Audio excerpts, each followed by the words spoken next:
Hello, everyone. Happy Saturday. Welcome to the return of the faculty, our Blades in the Dark campaign. We are here for an episode. I really like. We've been like titling the episodes kind of as a group, and I really like that. So this episode is called "Not So Eternal Rest." Our group might maybe get a little bit of downtime to catch up on all the things they want to do. Very excited for this. But my name is Jess. This is my channel. You can find me at go_JG. Thank you for being here, for hanging out with us. And today I'm playing Sahar, the Whisper. Let's go around to all our crew and ask them who they are, how they're doing. Next is Allison. Hey, I'm Allison, also known as Disco, @_Discosaurus on Twitter. I play Tana, who is the Hound, sort of like a ranger type of class. I also have a hunting pet, Hachi, who is an Akita, and she is very, very, very, very cute. I agree. She ain't afraid of no ghosts. Yeah. She's so tough. She murders them books good. We also have a telepathic link to each other, so. That is handy as heck. Next in line is Lauren. Hi, I am Lauren. I am jail_nicegirl on Twitter. I am playing Magda Skova. Magda is the slide, like chatty seductress, convincey person of the of Blades in the Dark. Tone down the technical terms, Lauren, because I think not everyone knows the rules of the game. She's extremely hot. It's important that I point that out every session. Yeah, there's at least 2 looks. Yes. Jordan made us. You can't see them because they're. I haven't put it up yet because I was waiting until we went in to do it as a little surprise. We made it. Yeah, so. We made a new version of. Did you want to show off your outfits? Because I can take us in. Yeah. Okay, let's do it. Jordan made us. Look at this amazing map and these the character tokens. And here's Magda. Let's zoom in. Magda. I can use. I think I can control it from here by zooming in on things. And then there's Magda, and then there's Magda not wearing a sweater when she's like out being fancy. Yeah. Anyway, she's. Sorry, I got really excited about that. She is a doctoral candidate in spectral philosophy, is researching the ethics of sparkcraft. Perfect. And Basil. Hi, I'm Basil. I'm @Lammergeared on Twitter, and I play Milan Karada. He's a sociology graduate student, and he's the spider. He's the plansy guy, which I don't know how well he does at planning, but that's me. He likes family. That's his quirky little personality trait. His quirky personality trait is that he likes family. Not just his family though. Like he likes seeing like sweet connections with other people's family too. It breaks his heart when somebody's not close with their family, and it like opposite of breaks his heart. It warms his heart when someone's close with their family or family-like group. It reassembles his heart. It puts together whether it was broken or not. Right. Milan, the not so secret sweet bean. Yeah, the softest ghost hunter. Amazing. He's got tough friends who don't respect him because he's so nice. You don't do as much planning, but you do a lot of helping. You do help. Yeah. You're good at boosting your pals. Yeah, that's true. And last but not least is our storyteller, Jordan. Did you introduce yourself? I said hi, and I said my character, and I said she's a whisper. I didn't give her any fancy flair. She's the extremely clothed, a lot of clothes wearing Sahar. Many layers, always clothes. She really likes ghost technology. Yes. Like almost to her detriment sometimes. Yes. Only almost. Called out. Okay. I'm Jordan. I'm the GM for this game, and as you can see, much like a lot of you, I have a lot of free time, and so I did a little revamp on the Roll20 to kind of make all of the kind of Blades in the Dark stuff more upfront and a little easier for everybody to see and use. So all these little locations represent different factions and stuff that we have to deal with. A little number plus or negative number on there is the reputation our group has with them. A positive number is a positive reputation, a negative one is negative. And then all of the little clocks all over the place represent all the different ticking time bombs of story that are waiting around the corner potentially. And so I'll get everyone caught up on all of that stuff. So what we're going to do is a bit of a time jump, but we're going to role play the things that happened during that time jump. I'm thinking maybe 4 or 5 months where the last thing that happened was that you aided Lady Daava with a major demonic issue. You thought it was perhaps a more simple haunting, but when you got there, you realized that a knowledge demon, a demon that literally lives in books, had taken over the entire library as its own. And through mishap and mayhem, you managed to, at the very least, clear it out of the library. And that is a major acquisition. I'm not going to downplay how incredible this library will be for you. It will provide you with more ancient texts, and also more kind of forbidden text. The university is a very stuffy place, and it though it wants to encourage learning and exploration and stuff, it also doesn't want their people looking into things they're not supposed to, because they still have to kowtow to the government and the emperor and that kind of stuff. So but this library is a private library, so it can be it can contain whatever the heck it wants. And I've marked on your map Lady Daava's place in Brightstone, right here. I also put Karada's family fish and chips on the map too. It needs a little fish on it. It needs a little fish, but yeah, it says Karada's fish and chips done in the traditional Dagger Isle method. But yeah, these actions have provided you with a lot of time for research and working on the next steps, but it's also attracted the attention of a few other factions. One that really should have been in it from the beginning is a rival group from the other university, the Duskfall Academy. That was an obvious thing that I should have really included from the beginning. But the Moreland Hall of Unnatural Philosophy is looking into arranging a meeting with you because they want to compare notes about what you're working on. So right now you're neutral with the Duskfall Academy. I imagine that collaboration isn't uncommon, but they either like or don't like what you're doing, depending on what I decide. But rumors have gotten back to you that that the unnatural philosophers might want to talk. So there's a clock going there. Also, the spirit wardens. So for those of you not familiar with Duskfall, when someone dies, they turn into a ghost if someone doesn't get to them and do the right voodoo on them. And the spirit wardens are the ones that are in charge of doing those rituals and rites. The spirit wardens are effectively ghost hunters. They are not interested in ghosts, especially not new ghosts showing up. And they don't have a lot of sympathy for them.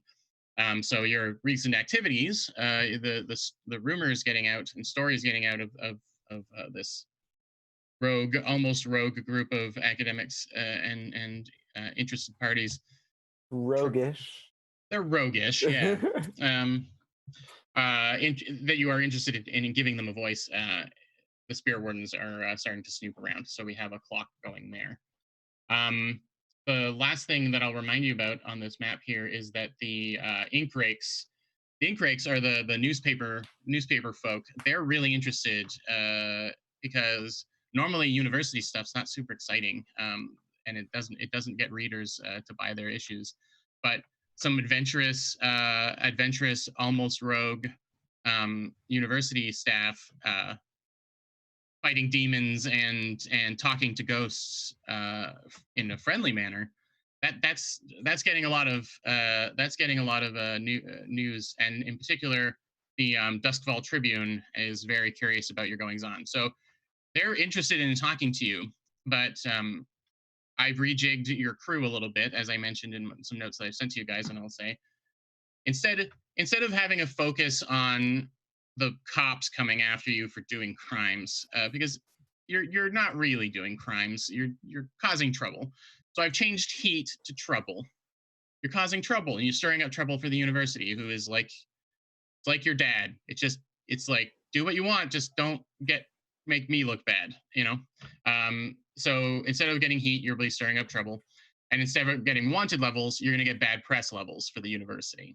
And as those go up, your funding might decrease. You're going to get into trouble. So it's kind of bad that the ink rakes are such big fans of you. So you'll have to figure out how that works. And there's a clock there that says a Tribune reporter brings too much attention. So these are the things that are going on in your town right now. And yeah, we're gonna take kind of an extended downtime role play session with all the different things we can do, action and adventure and things, but we're gonna stretch it out into less of a one single storyline and try and do a little bit with everybody. Oh, and I made a little ghosty token that we can put places when you find places that are haunted. So I put it on the university because there are still ghosts yet to be dealt with there. Okay, so I've already managed your payoff, and I will settle up your coin and stuff for this. Oh, I've changed. It says it will say coin everywhere because it's what makes sense, but when you go on jobs and do things, you gather information instead. Money isn't really important to this game, but information is. And so when the dean comes to you and he's like, you're in trouble, instead of paying him off with coin, you show him a bunch of your research, and he's like, oh, okay, you can keep going for now. So it's like but look what we found. That's right. Yeah. The university likes money, but they're a government institution and they get a fair amount. But the dean is almost always swayed by the idea that you've gathered new and interesting information. So it's more like the honor of being the university to have discovered the thing. That's right. Yeah, it's the exactly inventor of the noodle talks here. Listen, yeah, that's exactly. so prestigious. So yeah, so I've given you a bit of extra coin, and each of you can add one information coin into your coffers for the time that's passed. Okay, and that will be that. Into our regular coin, not our stash coin. Personal. Into your regular coin, and actually you can put 2 into your stash as well. Dang, sweet. Got four coins in my retirement fund. Those are the personal papers that you're writing. And when one of those fills up, you publish it, and that gets your reputation standing in the academic world higher. It's not about money. It's about how smart you are. Publisher how perish. smart you look. Publisher perish. Exactly. Except for me, it's still money. I was gonna say it's still money. Yeah. Money for Tana. For Tana, it's like legit gold. Tana's a secret dragon with like a gold stash, like a hoard. She's like, I'll do whatever. Just pay me. Tana's the one that we always are like, Tana, will you take us out for drinks? We're all broke. Tana, you're the only one with a job. We're all starving students. Oh. I have also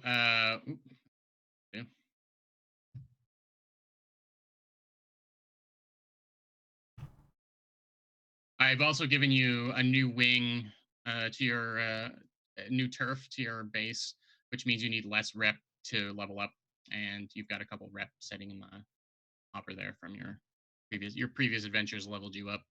So and I'll remind you that you can spend rep as coin basically during downtime to get extra downtime actions. Oh, okay. Okay, we're gonna skip incarceration and we're gonna do an entanglement just to see what random stuff comes up. You'll notice on our new board that actually all of the rules for a lot of the stuff are on the board. So I can actually go down to our downtime section here. Oh, made it for everybody. So neat. So your current trouble level. How much trouble are you in? You've got 3 trouble and no bad press. So I will roll your bad press to see.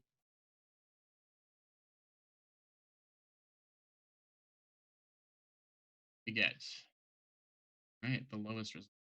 And a 1. We have to roll twice, though. Oh, yep. I have a note of that in my notes. Yeah, but it's our special ability. Our special thing. Yep. And you'll get to choose. You get to choose between the 2s. Yep. Yeah. Oh. Okay, so it's a 1.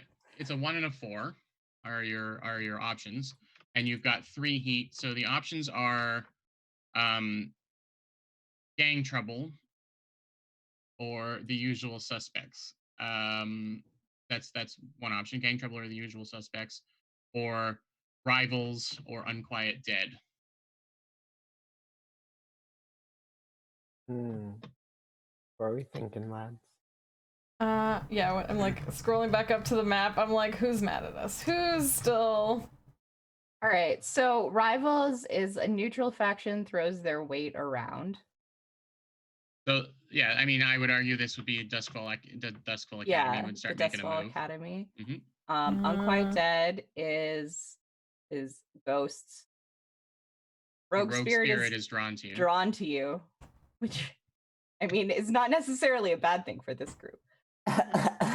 No. For most of you, maybe. And then the usual suspects is somebody gets arrested. So the way I'm gonna kind of reframe jailbreak episode. Oh my god. Yeah. Well, some of us could still get arrested. The way I'm going to do those things, unless there's a real reason that someone has committed a major crime and would need to be arrested, is that instead of the blue coats coming to round someone up, the ink rakes press gang someone into an interview basically and get more information about you, which stirs up more trouble for you. Yeah, well, because it doesn't even say necessarily like arrested. It says they're taken and you have to roll to resist questioning. So they sit you in a room and you're like, is this even an arrest? What am I being charged with? And they're like, no, we just want to talk to you. Like it's one of those like shady things. Yeah. I'll never talk. You will Meanwhile, never the get it out blue of me. coats are like, we have to get something. We can't hold him. Yeah. So these are the this would be the ink rakes trying to snoop around to get information about what you're doing. All right, so what is most interesting? Somebody gets questioned by the ink rakes is my vote. I do think the someone having to resist questioning is pretty it isn't one of you, it's one of your allies or something. It's like a periphery person, so it will be we'll pick up one of your NPCs. So they pick up Fritz or something. It could be Fitz. Fitz kind of makes sense. It's Fritz, sorry. Sorry, Fitz. It's Fritz. He's like, no, I get it all the time.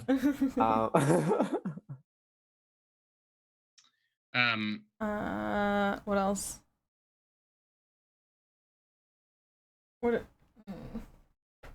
I think Duskfall Academy coming out is another. Yeah, that's pretty cool too. That one I think that's kind of fun.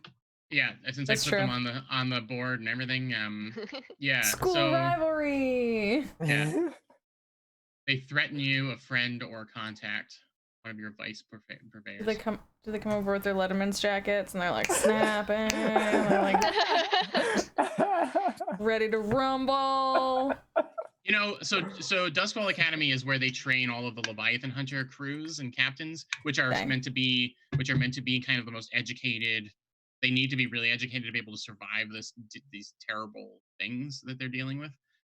So they would have a more militaristic presence to them. They would have more jockey presence to them than more jock. Yeah, we're the nerds, they're the jocks. Yeah, even though you're both universities, and you both are studying like philosophies and things, they do have government. They have real government backing, and at the very least, they've got big egos about who they're teaching. Right, a Leviathan hunter captain is like the biggest hero you can be. No. So yeah, I think that's very interesting considering we also have a pirate. Yeah, I was thinking that too. If like, let's So it won't be Leviathan captains coming to see you necessarily, but it will people who teach Leviathan. Yeah, yes, people with a naval interest definitely will show up. Okay, let's and Milan's family were Leviathan hunters, and some of them are also. Wait, what are you serving in your fish and chips restaurant? So let's do a little role play. Let's do a little role play of this to see. Your options are to pay either reputation or coin per tier of their give up information in a research to them, or rep equal to their tier, which I believe is 5. So pretty much the highest tier would be might be 4. Or you lose a status with them. So this will determine whether you let yourself be bullied or not by them. So I think I already know the answer, but let's do role play. Where I'm gonna say a very formal letter with a wax seal arrived from Duskfall Academy that was presented very not without charm. And they express an interest of coming to see you. They hear, the department of the Moreland Hall, the representative that's written the letter feels like there's a lot of overlap in what you're doing, and that we can only be stronger together is sort of the vibe of the letter. And there is a request for a return letter to return a letter with a good place to meet. So where do you invite them? Mm-hmm. And how do you all feel about it? What are all your opinions of Duskfall Academy at this point? And I know you've maybe just heard of it right now, but you can make some stuff up for me on the spot, or I can help you. Davril was from Duskfall. Maybe he went back, talked to them. Maybe they're interested in our maybe they can help out with our research. That is a very interesting twist. Yeah, maybe Davril thinks he's done you a favor, and he has pulled some strings at Duskfall Academy to maybe get you some support. Oh no, Davril thinks he's done us a favor by being like, oh, there's these cool people researching this cool stuff, and they were like, really? You have improved his life so much that he has just tried to find a way, any way that he can, any strings that he can pull to make. And so yeah, Davril's name dropped in the letter. I like that. Milan's excited. He's like, they want to help.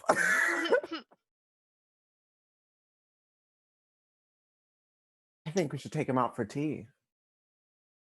What do you guys think? I mean, tea's always good. Yes. This is a formal invitation. I'm not. Is this a normal social gathering request? It's not like. It is less formal. I was asking the other people in the group. No, it's fine. You can tell us as the GM. I would say that it is a lot less formal than you would expect from them. Okay. It isn't. It's printed on letterhead and stuff, but it's handwritten, not typed. It's obvious that, and it's written in a very chummy manner. Like, can't wait to meet you. Very excited to work together. Potentially, kind of stuff. Tana, you have friends, right? You know how I don't know if you can tell. I don't have a lot of friends outside of work. When someone's gonna try to, do you guys think this is business? Or are we gonna? Can I roll a study to like see if I can gain insight? Can I do a Study the letter? a Blades in the Dark insight check? Yes. We're all hovering over this. Study's the only thing I can think of. It's like to study a person, document, or items with close. Yeah, no, that is the skill for it for sure. That action. So while you're rolling that, Milan, you were asking Tana for some advice. Yeah. I mean, my sorts of business dealings are not necessarily the type of business dealing they're looking to talk about here, but we always like to go out for a nice drink. That's a a good idea. Maybe they gotta, they're like they've got a sports team, I'm sure. They probably like to drink and things like that.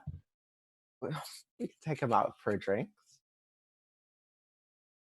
Yeah, you would know, since they're involved with the Imperial Navy and stuff, that they kind of work hard and play hard. Yeah. And Tana, I guess you would know this more than most, because when they play hard, sometimes that involves it involves tracking down folks like you. So Ruh-roh. Magda, you rolled a 6, so that's good. You can tell. So I did mention this was handwritten, but it was handwritten in ink. But there are erase marks, like it had been written a few times in pencil. Like this letter was written 2 or 3 times before it was finalized in ink.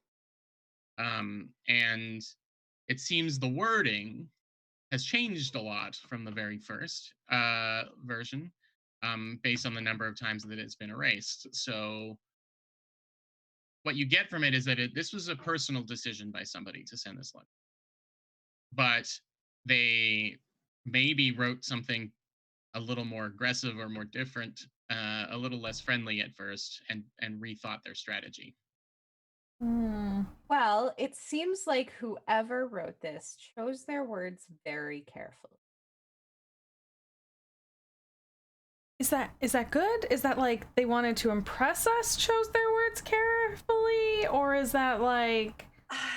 It could be, or it could be that they were trying to seem very friendly and unassuming when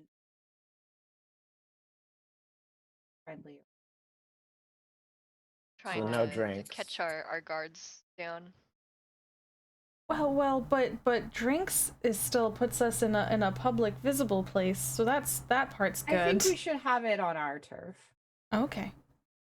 I have a friend. She owns a tavern nearby. Right. The school bar. The campus bar. The campus bar. Did we ever name it? I don't think so. I imagine it's not like it's like a grad club. I mean, many universities have a bar called the grad club. But like, I did not know this, so this. Oh really? I've been to 2 universities, and both of them have had bars called the grad club. I'm an uneducated fool who never went to university, so I had no idea that was a thing. My university didn't have a bar. Wow. And also had no graduate programs. But yeah, like there's usually the like more bar, and then there's like a kind of smaller, usually like more pubby, quieter. Yeah, I think we could take them to the grad club. We could just call it the grad club. I mean, it's good enough for several universities. For at least the 2 universities that I've been in. If it's good enough for them, it's good enough for us. Technically, I've been to 3. So I've picked a little building and added the grad club to the map. So yeah, you want to invite them onto that's your grounds as well, university grounds, Tor Hall grounds. Yeah, I think we should have it on our turf. Mm-hmm. Okay. Okay. Who writes the letter back? Who's got the best writing? Always I use a vote ghostwriter. Magda. I assume Magda, but Sahar like might also. I'm so keen to like never ever offer that because Jessica has terrible handwriting. But I was like, oh no, Sahar is like a really well educated like nerd, like well brought up, probably does have very nice writing. So like this nerd here can write it if you want, but someone else needs to feed her the words. Yeah, I think Magda can like draft it, and then Sahar can write it. Yeah. I might have a surprising ability to write nicely. Oh shoot! Due to piracy and like forging things, forging documents and stuff. Yeah, that's true. Totally, that's great. Yeah. So maybe Tana steps we all up. loom over Tana's shoulders. And I think this is like something we know that like one day we saw Tana like write a note or something like in the kitchen being like, clean up your goddamn dishes, and like, wow, this is beautiful handwriting. With like, I don't care, clean up your goddamn dishes. With like a beautiful but like threatening like closing like. Like I'm really good at making it look like an official letter. Yeah, that's perfect. Let's just worded, clean up your goddamn dishes. Dangerous sounding calligraphy. Milan's like, who has the best handwriting? And then everybody turns and looks at Tana.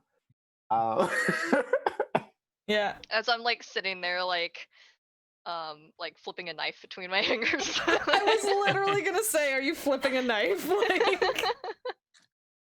You chuck the knife into the wall behind you and grab a pen. Yeah. No, I which is also a knife. I pick up like a feather pen, and I take my knife and go, and then like cut the pen to get it ready to go. Get it nice and sharp. Very it's nice. Like a perfect quill, like. So I'm not gonna make you write the whole letter, but what are there any what's the vibe of the return letter? Like, are you showing are we being equally chummy? Yeah, are we being equally chummy, or are we like a little bit are you saying we are interested to see we are interested to discuss our findings with you, best regards, like, is it just all it says, or like what do you how do you reply? That is the letter. This is it. The end. Like, it's just like one line. It's short, sweet, to the point. Send tweet. Send letter. I mean, probably something equally as friendly, maybe like a little bit more naturally friendly. They were like, it was so nice to hear from you. We didn't expect a letter of this kind. Yeah. How about drinks on us? Drinks on, exactly. Drinks on us. Yeah, come so you'll play up the casual even more. Mm-hmm. Okay. But it looks really, really nice and professional. So I like that, and it has maybe a little bit of fawning in it. Is it like a little bit of like, oh, Duskfall is talking to us? Yeah, like, a little bit. We're trying to, Okay. All right. We know they're big egos over there. Okay. So you set up an evening in the next couple of days, and meet with the presumably the writer of the letter. Her name is Arlen Karstus, and she signs her name as head researcher of at Moreland Hall.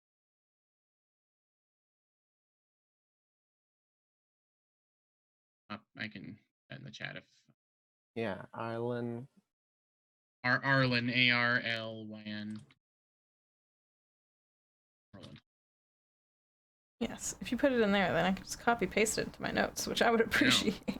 I'm copying and pasting it from my notes. Perfect. Everyone wins. I know what you're up to. And it's copying and pasting from your notes. So, Arlen, this is like a very busy place, I imagine, right? We determined it was really small and really busy. It was really busy that one day, but like I imagine it to be kind of less busy, like not like It's waves, like in waves. Yeah. We picked we picked the less busy like day. I imagine it to Okay. be like kind of like more chill and homey, and like kind of the quieter place to go if you want to have like Okay, so there's some people casual studying drink with friends, as some people opposed to drinking. like Mm-hmm. there's another So tavern. yeah, to so get like kind of rowdy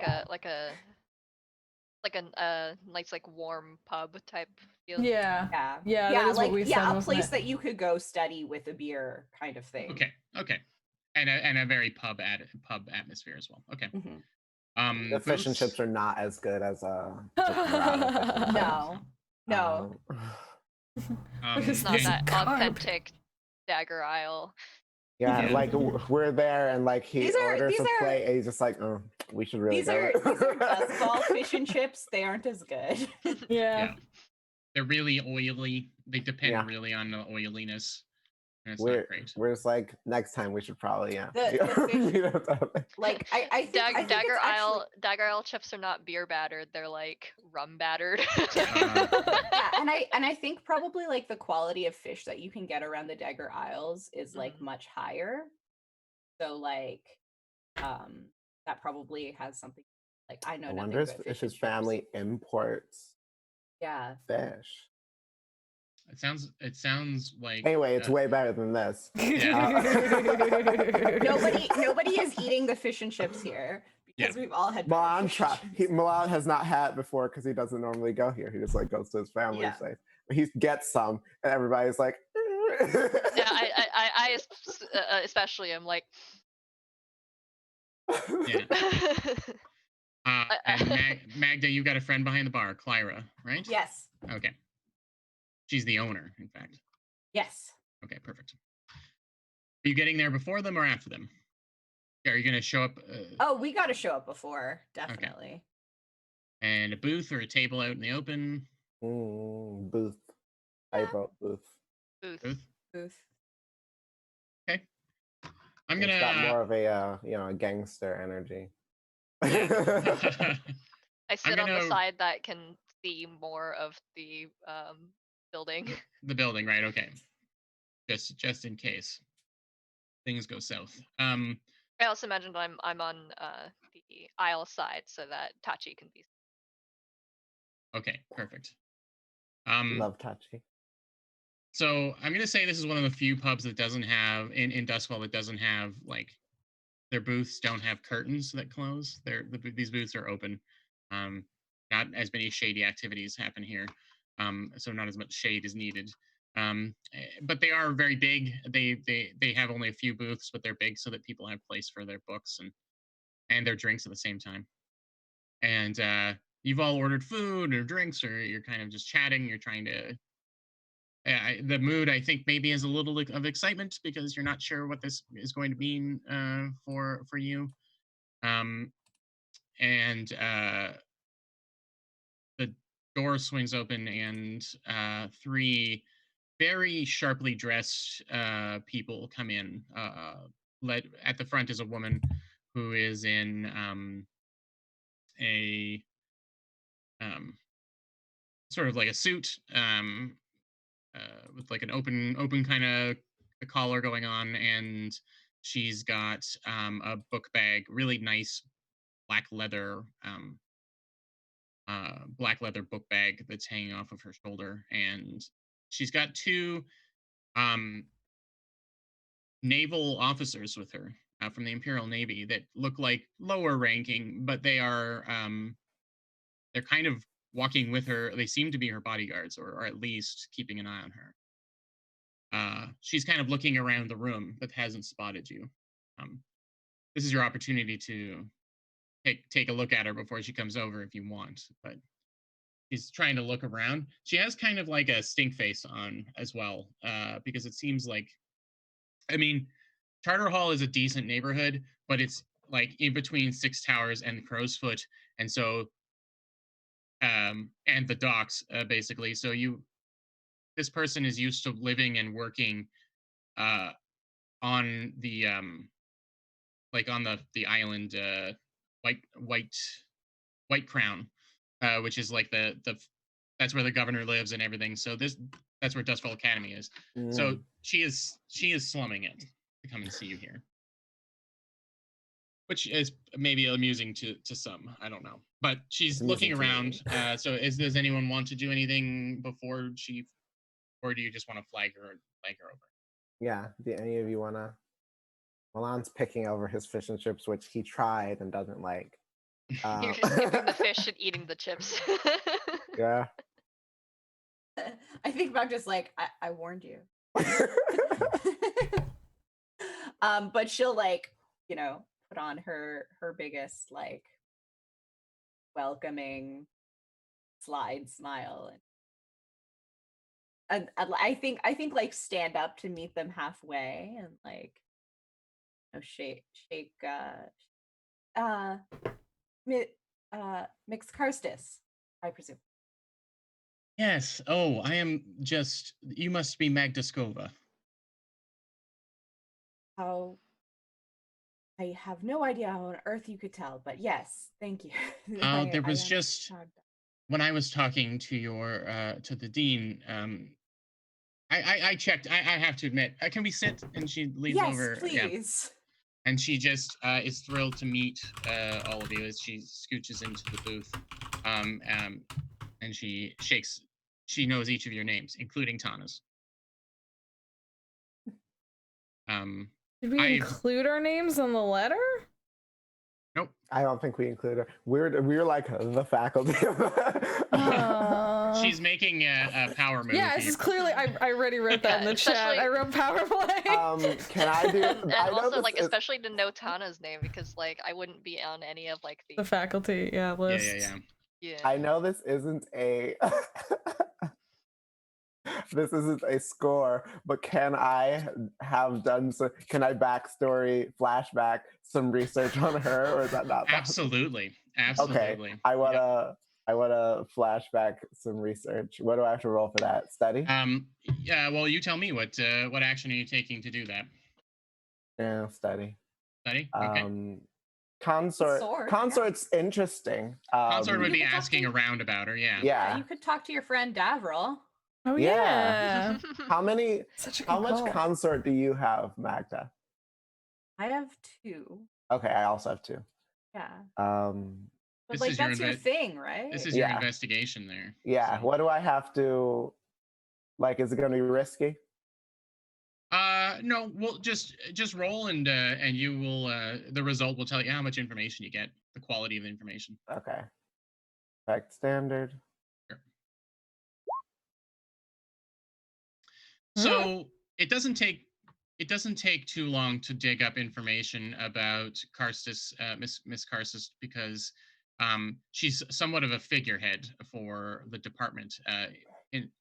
Literally, she leads the Moreland House School of Natural Philosophy, but also she sort of is the one that's on all the flyers, hypothetically, or metaphorically. She's the one that is sort of the face. She goes out and shakes hands and kisses babies and kisses research papers or whatever. And so shake pen, kiss paper. Yeah. My metaphors end there, I guess. But you find lots of, especially through talking to Davril and digging up some newspapers and stuff. She's the person that comes out and talks. She's the one that usually talks on behalf of not just her department but the university. So this is pretty big. Were you looking for dirt? I was looking for maybe a little, just like something on her that like we can know. Dirt is good. Maybe. Okay. Also, maybe the names of her bodyguards, so we can flex back. Ooh. Would I like that. Yeah, I like that. And I think in honor of Final Fantasy VII, we're gonna call them Biggs and Wedge. That means I immediately love them and want them to. I haven't played the new one. Them. And my Biggs and Wedge also are maybe want to smooch one. My Biggs and Wedge are my Biggs and Wedge are a couple of goons from Final Fantasy VI, because those are my Biggs and Wedges. I didn't play a lot of Final Fantasy VII, but yeah. Lieutenant Biggs and Lieutenant Wedge are her two goons. Okay, I'm gonna feed that information to Tana. Like I fed that information to Tana, so if Tana wants to make like some kind of a reverse flex. Yeah. Sure. Because Milana's not going to be intimidating anybody. We can count this as a +1 die, Tana, to anything you do if you want to like intimidate or show off or whatever. If you take an action involving this information, you get an extra die on it. Okay. Because Milan can. So when she like says all of our names, including mine, you're the last one she talks to, as she mentions, and she leans over the table and just really leans into the handshake. I know how important it is, even for academics types, to have a heavy in the party. And she gestures to Biggs and Wedge. Yeah, and I say, so these are Lieutenants Biggs and Wedge, I presume. Oh, you're familiar. I guess you toughs have to stick together.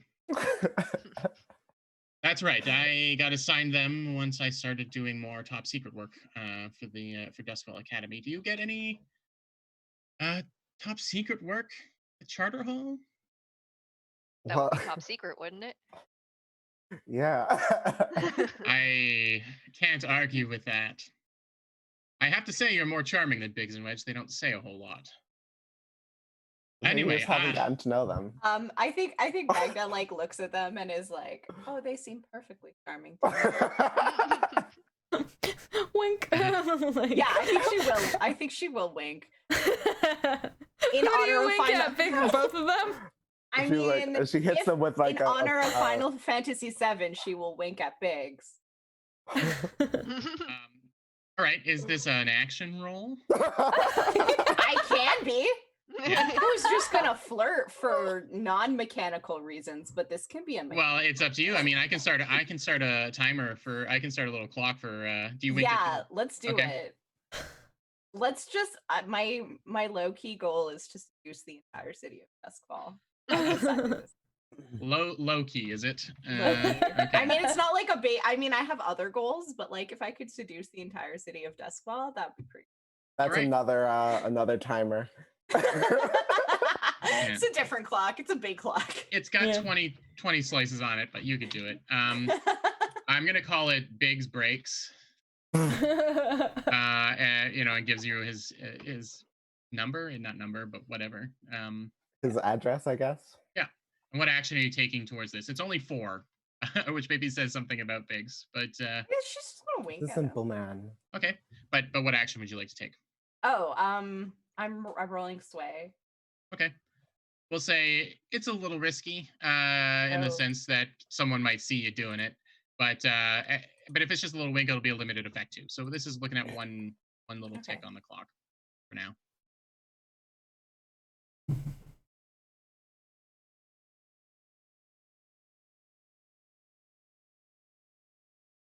Really free.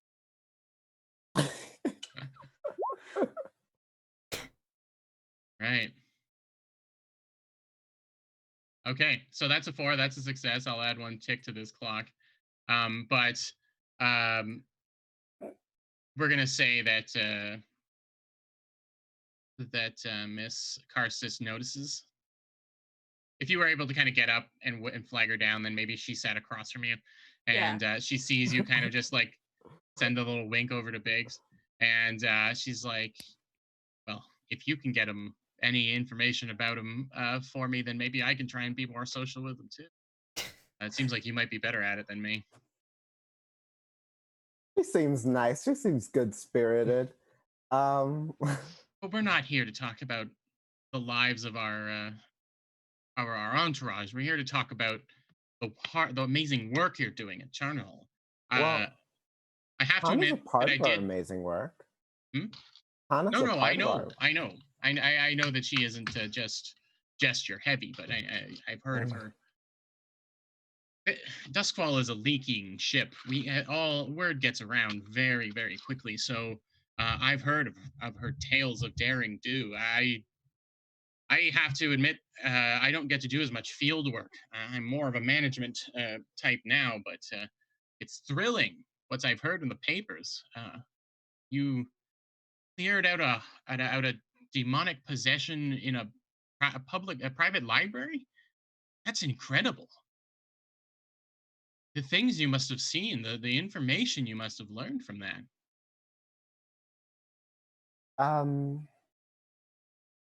It's left me speechless too to read about it. It was pleasant. Rather not. When she says read about it, we know this tale was like the ink rakes. Yeah, the Dust Bowl Tribune has written a column about, and it's from it's Lady Daava approaching them as well, because she's just so. Everyone is trying to help. Everyone is trying to get your name out there. Everyone is trying to get your name out there because they hope that advertising will allow you to get more things, more funding, and more things done. I mean, they're not wrong, but no, it's how you manage it. It's how you manage it. That's all. But I mean, surely there's some way that we can collaborate or work together. I mean, it's been a while. It's been a long time since our two great institutions have found a project that we can work on together. But do you have a lot of demons you really would like us to come check on for you? Well, Sahar, we have our own ways of dealing. The demons that we have are maybe a little bit out of your pay grade right now. But certainly the reverse is true. I could perhaps get some information to you to help improve your knowledge. So I have a world building. What exactly is unnatural philosophy?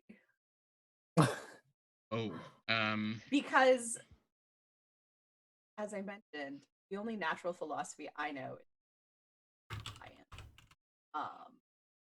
Right. Let me dig it up. I think there's actually a little bit of detail about Moreland that I can read to you. Oh, hi, Raiders. Sorry, since you were thinking and reading, while you read your notes, I'll cover for you by saying, hi, Raiders, welcome. How was your D&D game? We're playing Blades in the Dark, and we're currently trying to manage how mildly famous we've become accidentally. Whoops, I think. The classes that are taught at Moreland Hall include spectral philosophy, introduction to modern metaphysics, and ethics in demonology. So I think unnatural philosophy has to do with supernatural. So like the same thing we're doing. Yeah. Oh yeah, that's exactly it. It's the same department. There's some other information here that I don't think I want to read to you just yet because you should probably find that out through investigation of them. But yeah, it's there's. I picked them because they're an overlap. They're definitely an overlap between you. They just have a little more money, but also a little bit more focus on the military and the naval aspects of what they research.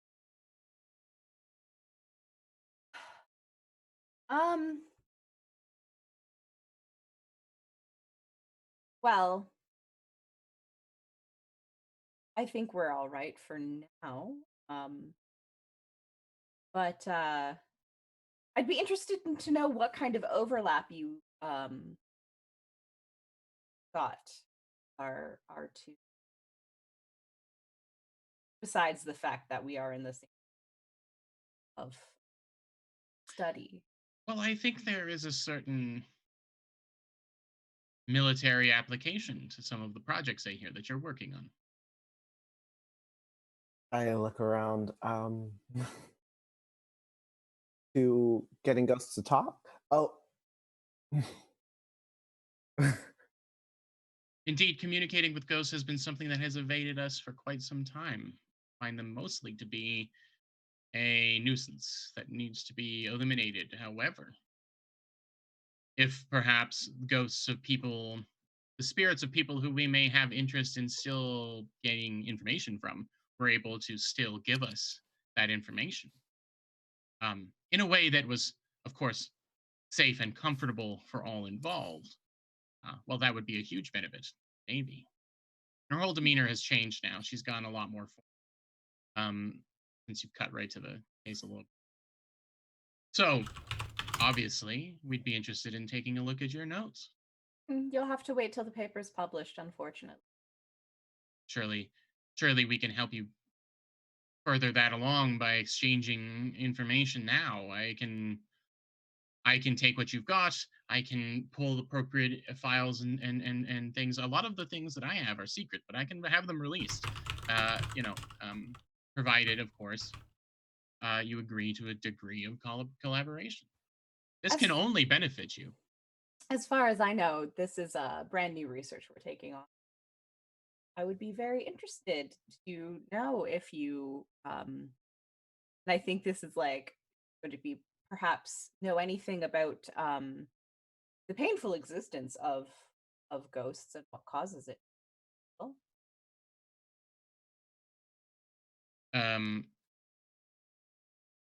Well, I have to admit, you know what? This is going to be something you'll have to convince out of her, I think. Okay, she'd be like, "We can help you," and then you're like, "Okay, help us," and she's like, "No." Yeah, but But no. you were asking about what they've studied on making ghosts less stressed out, right? I literally was gonna ask something similar because she just was like, "Sorry, go ahead." Yeah, no, that's fine. Yeah, she kind of like tries to dodge that question. I think in that case, Magda will like be like, "Oh." Which I guess is an answer in itself. Yeah, I think she'll be like, "See, yes, it's very new research we're doing. I don't think it's something that anybody has. So thank you for the offer." Until she starts to here to get a little flustered, and she says, "Until you started the research, I didn't really even consider that was something that we should be looking into. The ghosts are terrors. They cause only trouble. But if I knew the approach that you were taking, then perhaps I could apply that to my research as well." Kindness.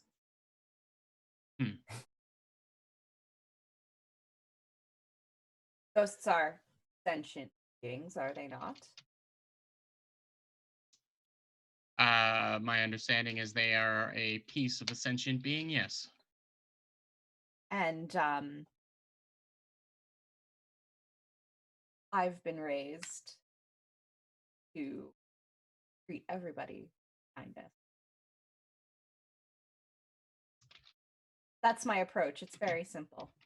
Well, I think that maybe we should put a pin in this for now. And she's like reaches into her book bag and pulls out some coin and says, "The next round is on me. I'm sorry I didn't finish my but if you should have a change of heart and wish to get better access, maybe access to some, if you're finding that the resources at Charter Hall are limiting, maybe you might want to take a look at my offer again. I think we have a lot to share." She puts a few more silver onto the table and gets up, and she signals the barkeep. Milan stands up to shake her hand. It was a pleasure. It was my pleasure as well, Mr. Kurata. I think like I want to break Biggs a little more. Sure. Is that like essentially what happened? I'm gonna give you a free tick because he doesn't see people talk to his boss that way. So you're getting a free tick there. So you just need to do 2 more ticks and he's yours. So what I imagine is because she was like kind of the last person to get in, like in the booth, is that he's actually like sitting on the same side of the booth as she is. And so like to get out, he has to go past her, and instead of like being nice and like getting out all the way out of the booth for him, he has to like brush go in front of her, like brush right. past her, and she's like, as she's doing it, she's she'll do the thing like when you're in a theater seat where you're kind of like, oh, I'm sorry, in that like I could move, but I'm not going to move. But she's like gonna make direct eye contact with him, kind of smile like apologetically. Love this. So what action? It seems like this is a sway. Yeah. Okay. Sway for days, man. That's all I know how to do. I'll give you a devil's bargain for an extra die. Okay. Flirting with a naval officer while he's slumming it in Charter Hall might get a little bit of cause a little trouble and get a little interest from the ink rakes. So one trouble for an extra die. Someone snaps a daguerreotype of it or something. Okay. How much do you want to flirt with Biggs? So here's my question. Because this is now to the rest of the faculty, like because this is now a consequence going to be like on everybody. How do you feel about one more trouble for me to potentially get in with this? I am all for Magda getting as much as she can. Give us as much trouble as you need to. What's another trouble? Okay. I just like don't want to make that call for the entire on my own. You have my vote. Every time it's like trouble or like Okay. you can have it. Good to know. Is that and Alison, you're all right with it? You okay with that, Sahar? You all have two names now that are interchangeable. Yeah, I will take that devil's bargain. Right, I've added the trouble to your sheet. What is my position effect? That doesn't matter so much. Okay. Yeah.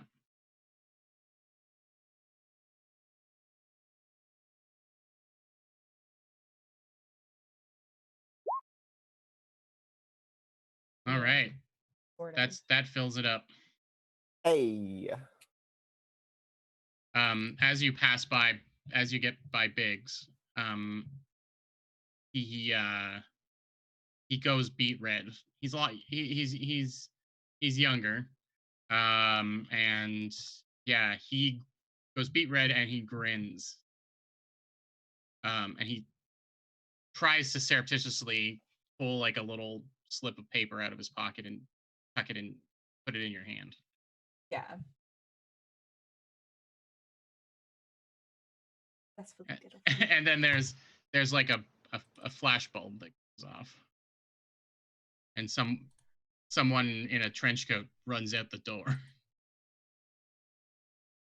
and he's like, oh, and he straightens up, and he says, we should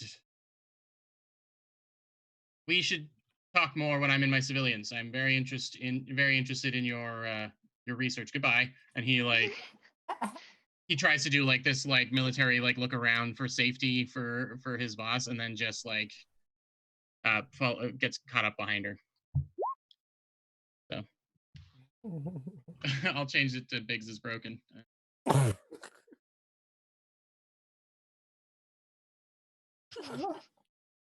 It's got a little name of a bar and a Magda's Biggs break. Yeah. It's got the name of his name, Biggs, the name of a bar and a time. Just a time, presuming he's there most days. Yeah. Okay. So I think this translates into seeing as you weren't going to give up any of your research to them. This is going to change your rep with your status with them. That's the other option. So Duskull Academy is now at -1. Yeah. We can take it. No coin. No coin. That's the essential nature of your crew is no coining everybody left and right. We don't got any money to give them. What are they coming to like us for? it's such the essential nature of your crew to the point that I rewrote the playbook to get rid of coin entirely. That's how no coin you are. Yeah. So now instead of no coin for you, it's no research for you. Yeah. Maybe we just call research coin as like weird university slang. Yeah. We find it so we use it at research as a barter, and so it's like coin. Yeah. You hear with that no coin. We got a no coin out. We had high five after she left. We high-fived on no coining her. We operate on a mutual coin basis. If they will coin us back, we will give them coin. Yeah, but they weren't very convincing. They were coining us, so we had no there was coin. no. I wasn't convinced that they had anything that would actually be useful for us. Yeah, she was literally like, we hold the power in this exchange here. They want what we have. Yeah.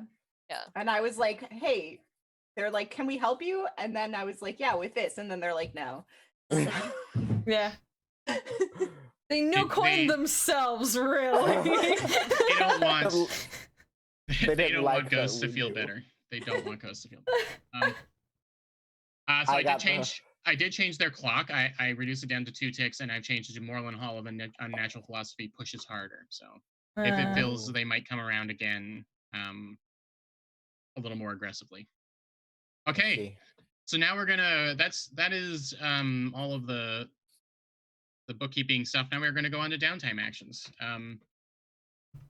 And again, I'm gonna give each of you 4. You can stretch them. We're gonna stretch them out over a few months period. And really roleplay them out. This seduces the entire city of Tuscany. What's going on? I just made a joke clock. Oh, okay. Yeah. I can make it official for you in 1 second. I'll remind you all of the downtime actions. They're all down in the bottom right corner of our big layout. But I want there's 2 requests over this time. I want each of you to start a new clock for yourselves of a project, at least one, that of things that you want that you personally are looking for and things, and I want to tie a role playing scene to it. We'll role play and then roll to see how many ticks are get put on that clock. Right, can we actually take a break? Yes. Yeah, I want to fill up some water actually, so I didn't realize it was 3:30, almost 3:30 already. Oh wow, time flew by. Yeah, we started a little later, I guess, too, but yeah. Well, it's a pivotal one, I think. So yeah, maybe a little 10-minute break. We can water ourselves or de-water ourselves, depending on what you want to do. Hydrate or dehydrate, as you do.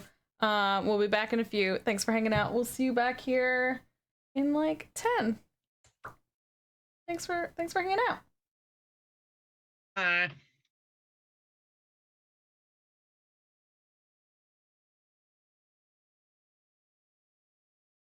Re-emphasize your priorities. It's also a lot of people. The entire city. Have I really seduced a 12th of the people? That a 12, maybe this is like part 1. Oh, you successfully seduce people on our first. Just so you know, we're live. I just want to. I brought us back, and then to be fair, everyone agreed. There was a moment of pause. I started to bring it back, and then this conversation happened. So I just wanted to be clear. We're everyone. Discussing this really large clock that I've added to the map. This is behind the curtain with the faculty. Yeah. Yeah. This is Magda seduces the entire city of Duskfall, and according to it, Magda's already seduced 1/12 of the whole city. It's to account also for your life before. My life. Yeah. Before this game, right? Yeah. Presumably you've seduced people regularly all the way. And I mean, to be fair, also, is this all like pure seduction, or is it also some people that just fell in love with Magda? Yeah. I'm just very hot. Yeah. So people probably just seduced. It's a presumed 1/12 of the population is into you. is either seduced by you or down for it at this point. Like just baseline 1/12 of the entire population of basketball is already into you. You know what? I should add that as an ability to your sheet. It's just like really hot. Start the game with 1/12 of the population in your pocket. You funny. Roll a 1d12 as you get every more time, pieces. Like every interaction. Just in case. And that lets you know this is one of the people that's already like so into you. If you roll 1 right now, you get a free sway, basically. Yeah. an automatic sway. And then as you get the second pip, rolling a 1 or a 2 gets it for you. And then as you get the third pip, a 1, 2, or 3 on a d12. Yeah. It's about word getting out about how hot Magda is. It's like, have you seen Magda? It's like, who hasn't? Yeah. Okay. People are getting like one of the 12 patches like sewn into there. No, that's too. Hi everyone, we're back from break. How are you? I hope you took a good break. We unfortunately are down 1 person right now because we absolutely do and will always support #DipForHealth. If we're doing these games, they are for fun. If your health is not there, you should always rest for you. Take care of yourselves. Take care, rest, hydrate, take a break. That's important. Games are fun, but also, you know what's more important than games? You. So this is becoming like a cheesy afternoon special. No, I love it. Keep going. Yeah, like for me, games are my mental health. Taking care of myself. Some people game to cope. But I mean, everyone is getting stuff drained out of them, and even can make your fun stuff hard to do. So. Yeah. So always take care of you. Disco, if you're listening, we love you and take care of yourself. Love you so much. Yeah. Rest up, feel better, and hopefully we can have some badass Tana very, very soon. Okay. Yes, we are back. So we're kind of doing an extended downtime role play. My ultimate goal for this is to get an idea of the directions that your individual characters want to go in, and maybe a couple of group goals that that you want to work towards. I've tried to populate the map with a bunch of interesting things to talk about. So yeah, we'll tie a little role playing as much as we can into the downtime actions as we can. So I guess I can zoom us to the list of take us to the list, please. The list. Yeah. The list, Jeeves. You know what? I've gotten much more attached to Roll20 since learning a lot more about it, but it's still slow to. That's good, because in case you didn't notice, it's not on this screen. Dang it! I put it on every other screen. I was so excited. Oh yeah, we should mention. I'm part of the Roll20 Spotlight, which doesn't mean we're sponsored by them. It's just they do a cool thing where they will support indie projects and stuff like that. Featured on their Twitter and stuff. Yeah, that's all it is. But it's very nice of them, and we do. Roll20 lets us play games online with our friends. You know what I mean? It makes it easier to do that, and we love and appreciate that. So thank you, Roll20. Plus, Jordan has made this page very, very cool. So, I mean, Magda literally changes outfits. So it's Oh, you're muted. I'm on downtime now, so I actually did change Magda's outfit. To your comfy clothes. I changed it. I changed it to her like work mode.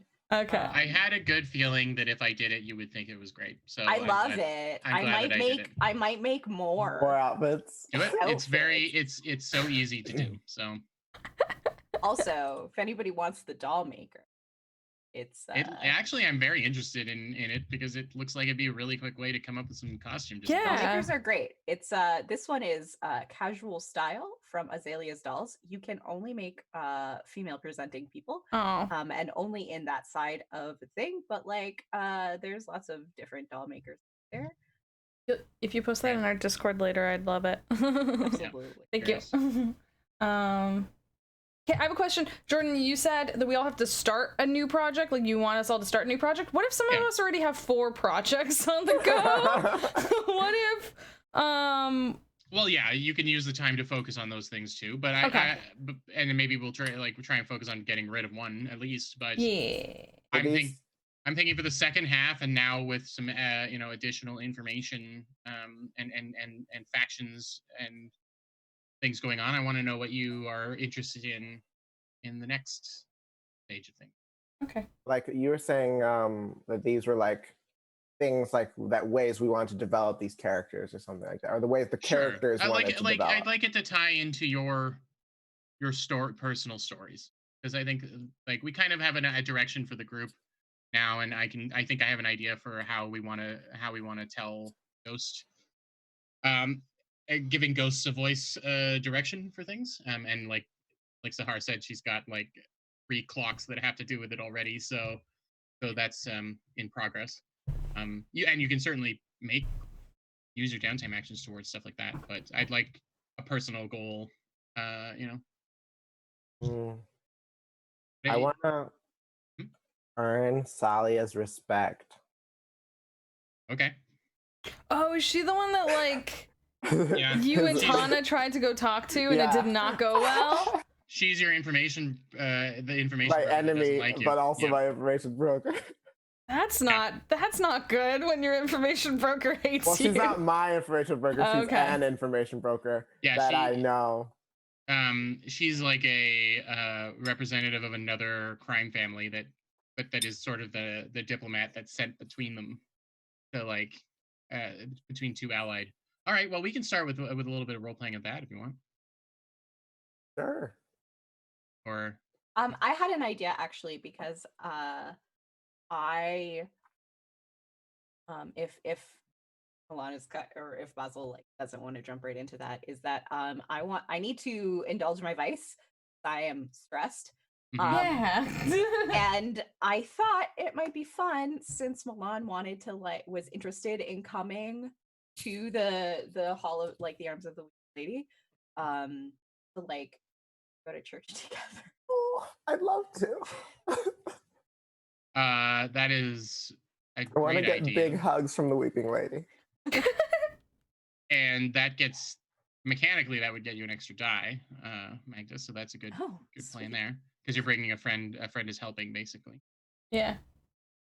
And it's a friend who's like interested, and who also benefit, like, because isn't Milan's vice family stuff, and you're like hanging out with someone else's like chosen family almost. It's kind of very sweet. I'm sorry, I love this. I would argue that you could both indulge your vices. Yeah, here see, Milan, depending on whether or not I really want to get rid of some harm instead of indulging my vice. I was gonna give you all a free, not like a free and clear, but everything can bump down one. So get rid of all your level 1 harm, and then your level 2 harm. Really? Yeah, because that's good for me. Because for over 4 months, you should be able to rest. At least a little. Okay. Then I'll indulge a little vice too. Okay, so let's role play a little first, and then you'll roll, and then we'll see how the scene concludes based on your roll. Okay. Sahar, do you want to tag along as well? I'll go. Okay. This is a nice place, and they have tasty food. Mm-hmm. They do that potluck. I really dig it. I sure hope there's Max this time. I like the idea. That the church, Mother Naria, the church of the House of the Weeping Lady, she does her sermon type thing during the potluck, basically, and it's a very like kind of warm and raucous. It's more like, it's almost more like a speech, like during Thanksgiving dinner, than it is like a real sermon. And she makes jokes, and there's like just very good good times had by all. I actually had an idea of that, as also like a home where like people live. Is that maybe like before the potluck, like in the afternoon, Magda actually goes there to like help teach children to like, and because that's how she would have learned how to read and stuff, and like I'm already making. I don't know if this is Basel or Milan, but it's Milan, but also Basel. See, this is what I meant when it was like 1/12 of the population was already in love with you. It's because some people have just seen how like helpful and like lovely you are, and some people are just like like all like wide-eyed and like in love with you. Yeah, so maybe she's like, oh, you know, because you're like academics too, right? So like maybe there to like They're teaching some teach. 5-year-olds about sociology, or maybe like even some of the older kids who like need, because I imagine that would be a need, is that like there's lots of people who can read and write and can teach little ones to read and write, but like as you get older, you know, and people want kind of more of that information before they kind of get into it might oh. I don't know. That's just my idea, is that we're going to teach kids. Okay, so maybe there's something of a Sunday school equivalent after. Make sense? I was thinking before, like they all meet before, like in the right. Okay, and then they get sort do of some like schooling, and then they get some in the way that like if there isn't, I don't know if there's institutional education involved, but like imagining it would be kind of like an after school program, so it'd be like after the work day is over. Sure. Because maybe kids work, the kids coming less. from the coal mines. Yeah, exactly. Right, like they don't work as long, so like before, it's like a before dinner. Okay, yeah, I like that. And then the dinner is seen, the dinner and the sermon is almost seen like their reward sitting through the class. Yeah, and it's also like a way to wait around for parents who might actually who might have to work longer, like a regular, you know, real world after school program.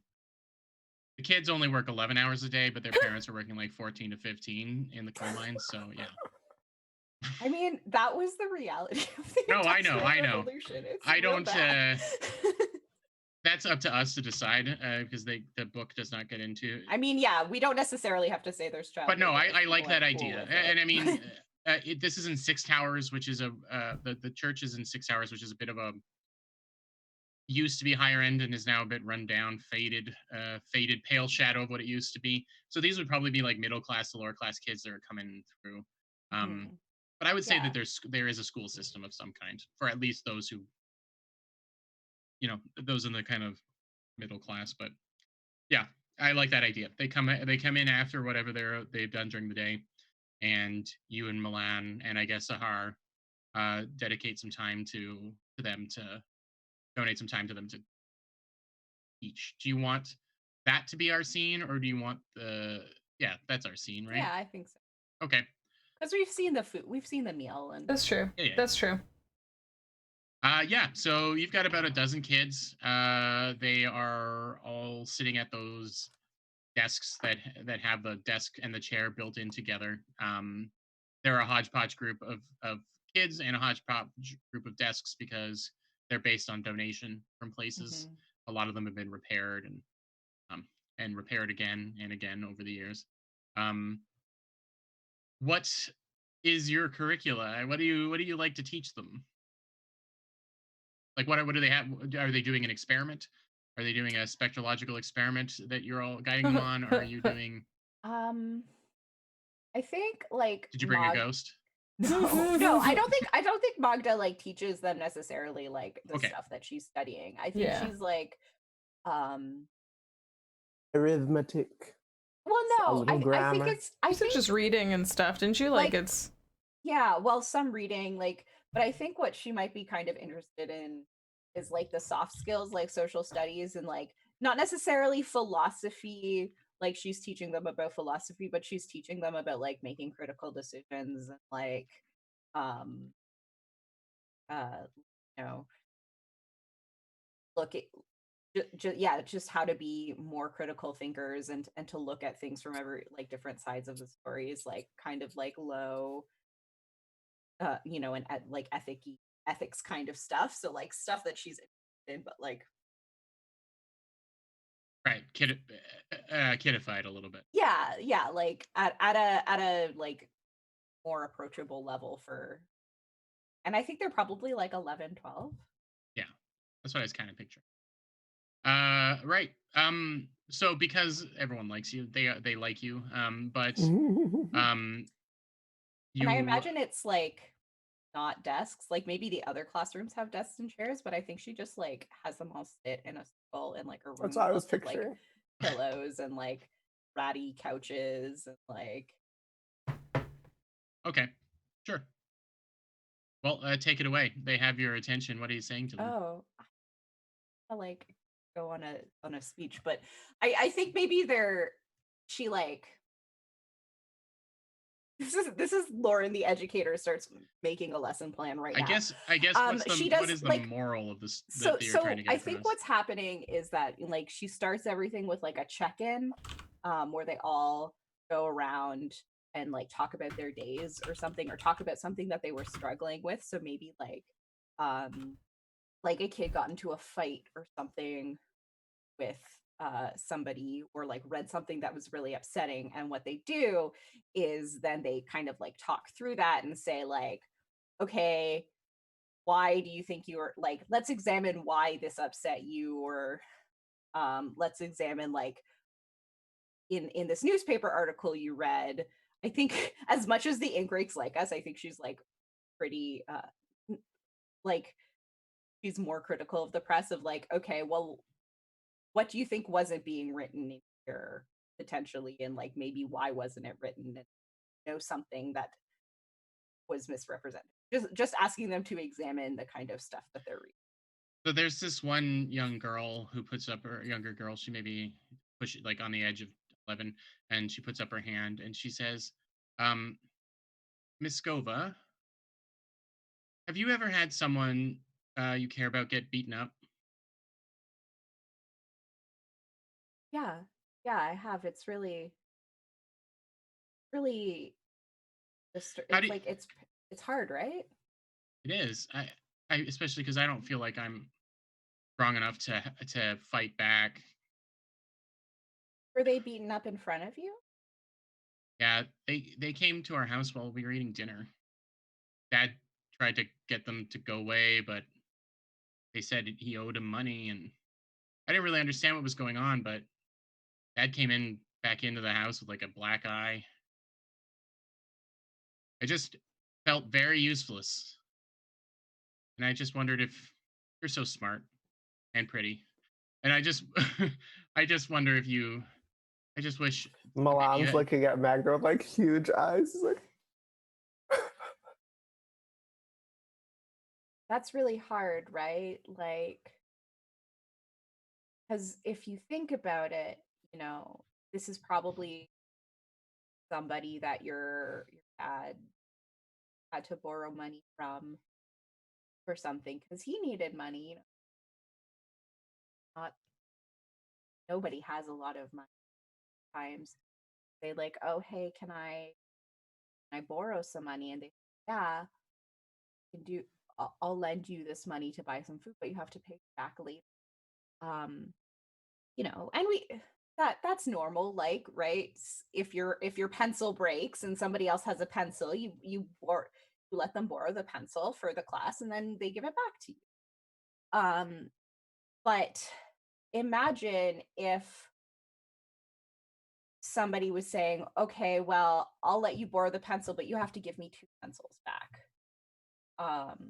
after. And that doesn't, like, that's really hard for you, right? Because you don't have any pencils, and now all of a sudden you have to make this whole other pencil appear out of nowhere. But sometimes that's, but and if it was just a pencil, we just say no and find somebody who's going to let us borrow a pencil. But a lot of times that's the only option to get a pencil. And there can be people who are not lending money out of their hearts. They're lending money so that they can make more money later. And that and sometimes they are not doing it, like, yeah, they don't have the best intentions, and they will try and hurt people if they don't get what they want. the man who came to our door, he said he was there on behalf of William Hook. Oh. Is that a name Yeah. should I look them up? No. No. No. I think I know that it's hard when people you love get hurt, but you like What's it's your father's name, young lady? it's your dad's job to protect you, right? So if your dad can't even handle them, it might be like you might get hurt even worse. So when you make these sort of decisions, you have to think about, are you going to get hurt worse? And if you also get hurt trying to help your dad who's been hurt, is that going to hurt him even more? I think it would. I guess. When I'm older, I'm gonna find that William Hook.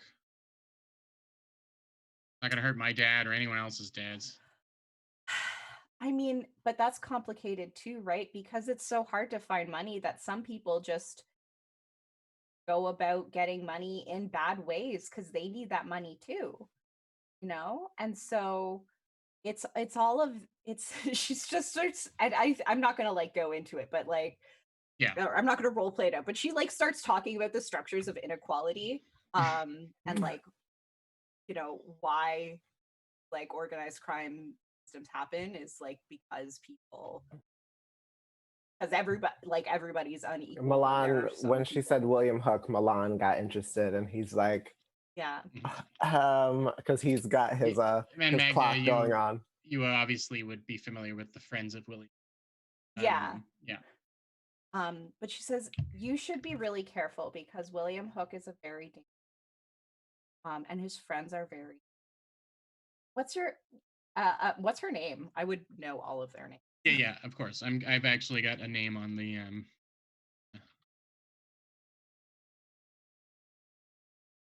like indoctrinating these kids.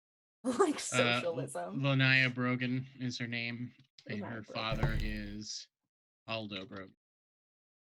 I don't think you're indoctrinating them by telling them that the world has inequality. Like that's just true. I'm just radicalizing. So all of at this point, I think I'll get you both to do your dice, and you're indulging your vice, and you can give each other bonus dice, one bonus dice each. There, Milan, you're just exposure to it. This wholesome helping of children. You didn't really even have to act. Community family. I think like let's make this like even more. Let's twist the knife even more. Is that like they don't call me Miss Scova, like they call me like Big Sister Magda or something. Like okay. And so that Milan is just like in tears the entire time. Yeah. The sweetest. A couple of the kids come over and like hug you. You're sitting in the circle with them. Yeah. There's a couple of soot-covered. No. Yeah, like I think it's like a range of ages, so maybe there are some little ones like cuddling up against me. This is great. Let's just make like I mean I think we should play. I'll make a new cruise sheet that's only children. I think we should continue to play Blades in the Dark. I'm just saying the kids that, like, of coal. Maybe we should make a whole other system that is just this. Just the wholesome. Taking care of children, yeah. Yeah, for like, side scenes or like when we need a break from ghost hunting. Oh my god. I also love that you were like, I'm worried about indoctrinating them, but in actuality, once again, without your help, this kid sounded like they were gonna become Batman. Yeah. When I grow up, no one will hurt my dad. I'm gonna go find those. This kid is gonna grow up and be Batman. I'm sorry. All right. I did a real good job. Yeah, real good vice indulgence. I have no bonus dice. You're getting a bonus die. You do. Oh. As long as you're indulging, as long as you're doing one of these actions with somebody, with someone's help or with a friend. Ooh. Oh dear. Is that good? That's bad. Is that too much? Did you overindulge? You overindulge by quite a bit. What does that mean? Okay, I will draw your attention to the overindulge, and you have to pick something from the list. Wait, I have a question. Because Milan was rolling with advantage, can't he choose which dice, or he has to take the higher one? You Dang roll. it. I'm sorry, I tried. It doesn't matter. He only has 2 stress, so he overindulge with either result. Okay. So you can attract trouble, which would be roll another entanglement. You can brag about your exploits. You can get lost, which is play a different character for a little while, which isn't necessarily, or your current purveyor cuts you off. All of these seem pretty harsh, but I will stretch them into a. You're muted there, Lauren. I thought I unmuted myself, but I didn't go through. I think selecting an additional entanglement might be interesting because he's like really hooked onto this like billhooks thing. Oh yeah, based on what just happened. You make some more trouble for yourself. I like. Yeah, I love it. Like you were really upset on behalf of these kids. Yes, he was like the bill hooks, and like that was already the thing that he was. He's like investigating the bill hooks. Just to turn that knife, as Lauren said, I will say that some of the other kids are nodding when they hear the name. Like there's like the friends William Hook. Yeah. Well, they're just like when the story comes up that their dad or a parent has been harassed. There's a little group of them after that are sort of consoling and in hushed tones and talking to Lanaya, I think I called her. I think so. And so the bill hooks seem to be harassing a lot of the families in 6 Towers. And that like just incensed Milan. Like his hair like gets up in like a Ghibli fashion, and he's like goes full anime. So I'll say anything that makes sense from the first 2 sets, Heat 0 to 3 and Heat 4 to 5. Anything that's on those 2. Gang trouble. That makes sense. Yeah. Suspect, rival, or unguided. It does say down below what the specifics of those things are too. Wait, from which thing? Entanglements here. Oh, okay. I mean, which of the sets of entanglements? Just any of them? You can choose from any of the 2 rows, the Heat 0 to 3 column or the Heat 4 to 4 or 5 okay. column.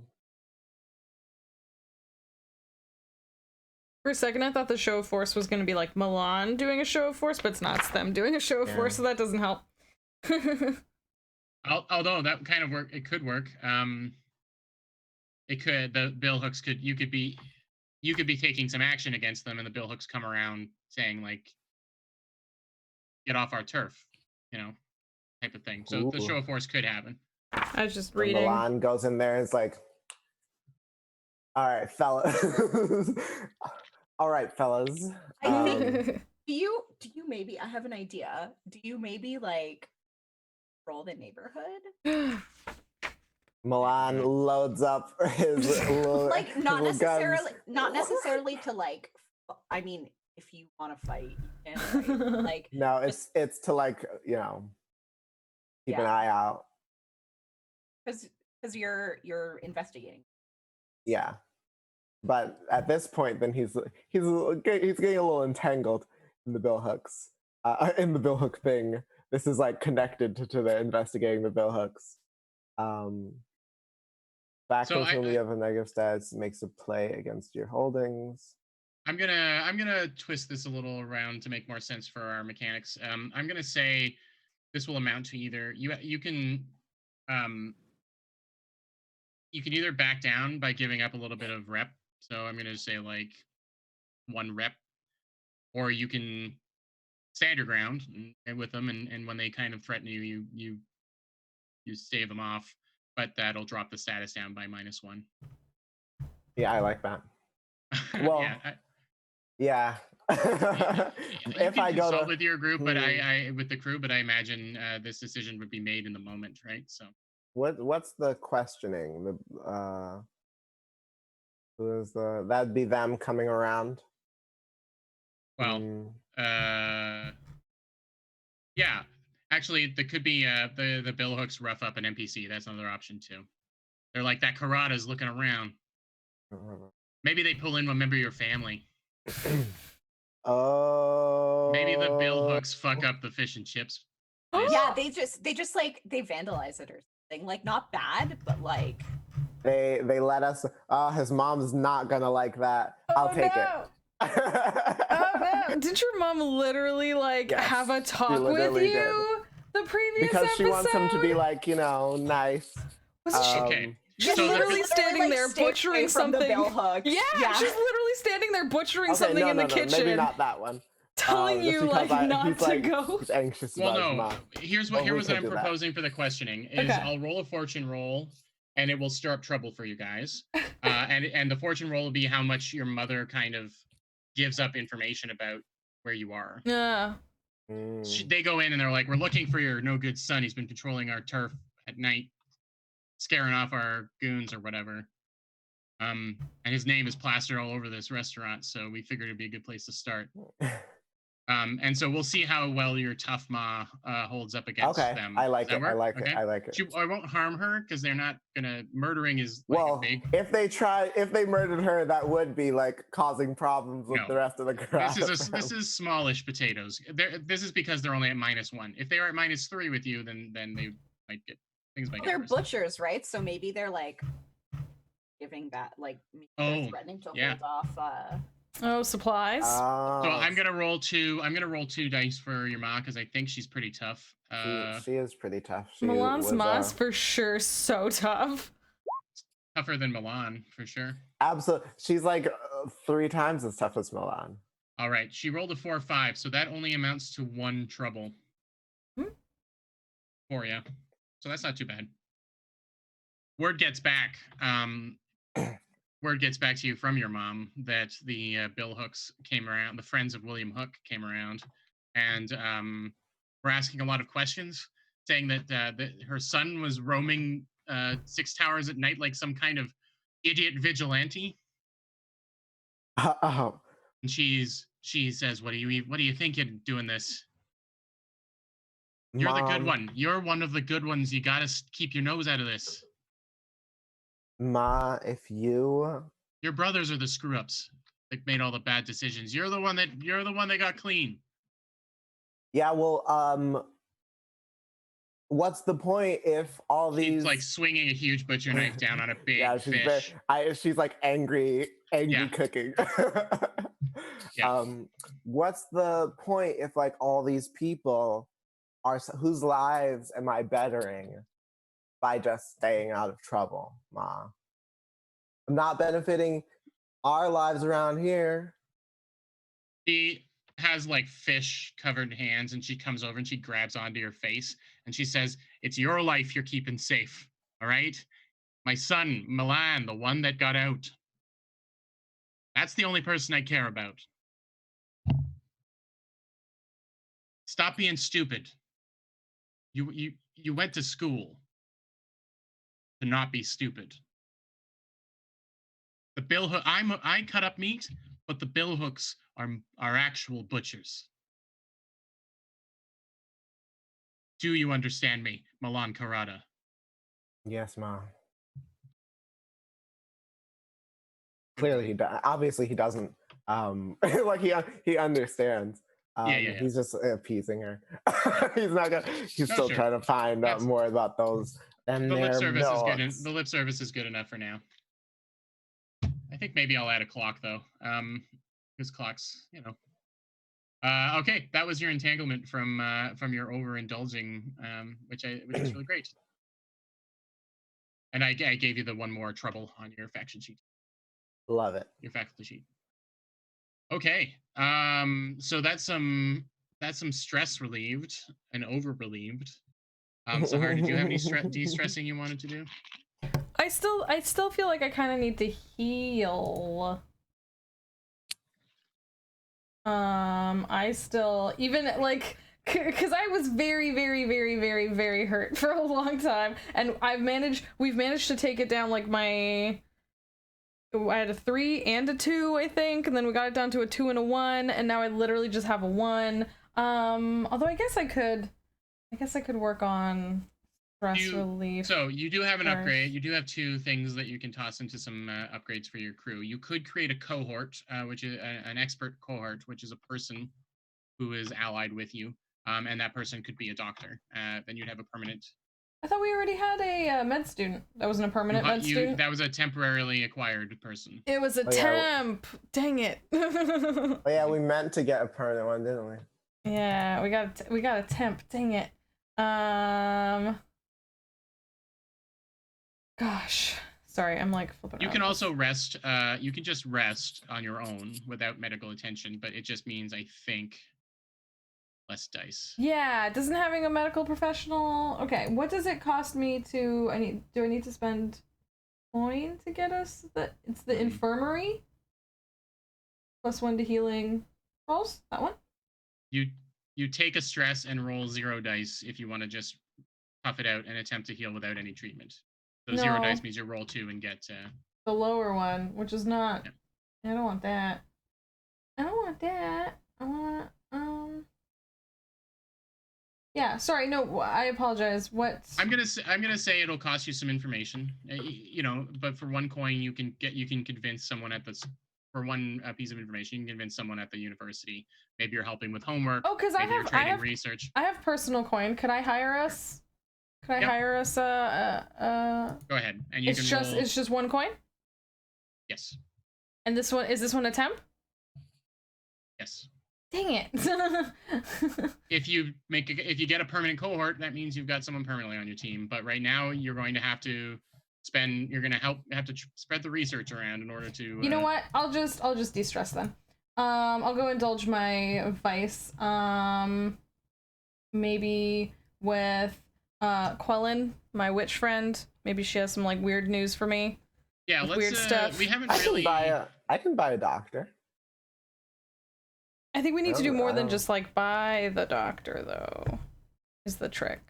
Well, I guess we just need a temp doctor for now, and then we can do the thing to get the permanent. You can spend a coin to roll 2 dice to heal yourself. That's what you get basically. But the narrative is that you have to. But I'm gonna wait until I want to hire permanent staff. Listen, I don't want to. Okay, yeah. I don't want to like. You have an upgrade. It costs both of your 2 upgrade points, but you can immediately do that, and it would be the equivalent.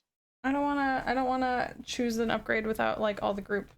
Well, I'm saying I'm putting it to the group. We do need a doctor. I'm happy to, especially like, you know, I'm happy to spend those 2 upgrade points. Like, is there anything else? Let's talk about this. Is there anything else that like we want with those 2 upgrade points besides the boat? Basically, it can fill in. It can fill in any 2 boxes on this list. You'll see that I changed. It was like thieves gear. I changed it to a portable lab. That's the only thing I really changed here.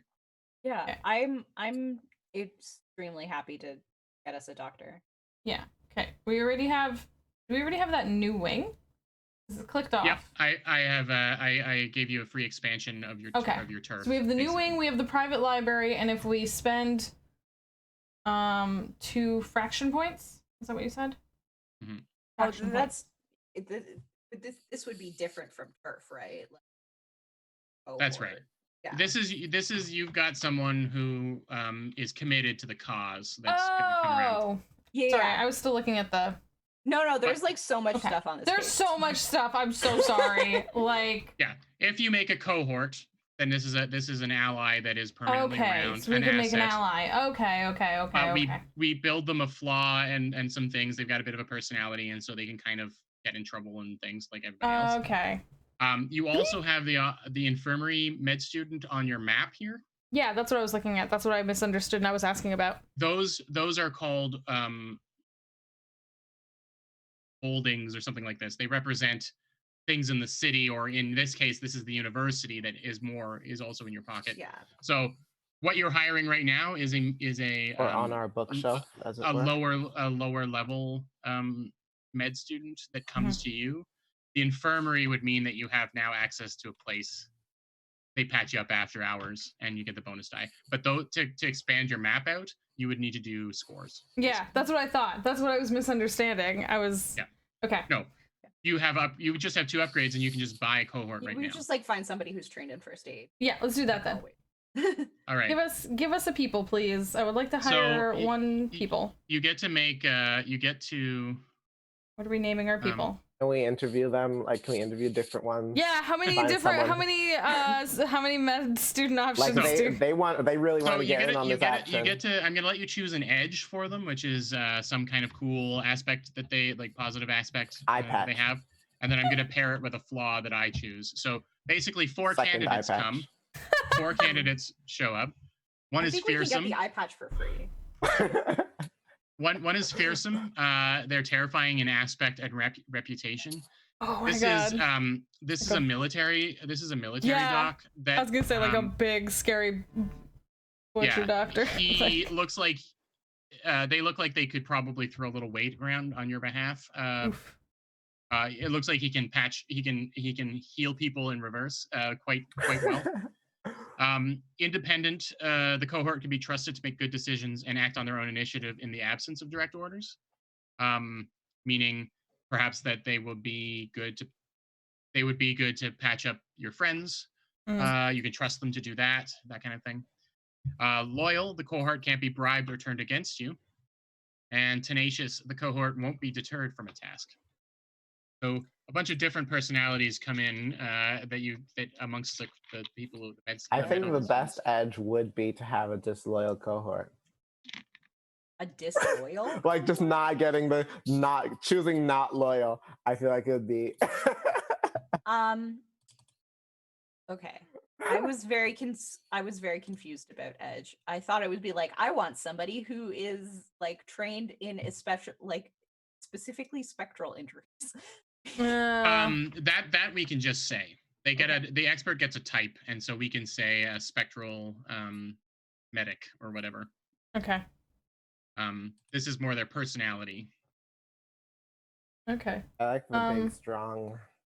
If they were big strong, what do you guys think? I like the big strong one for flavor.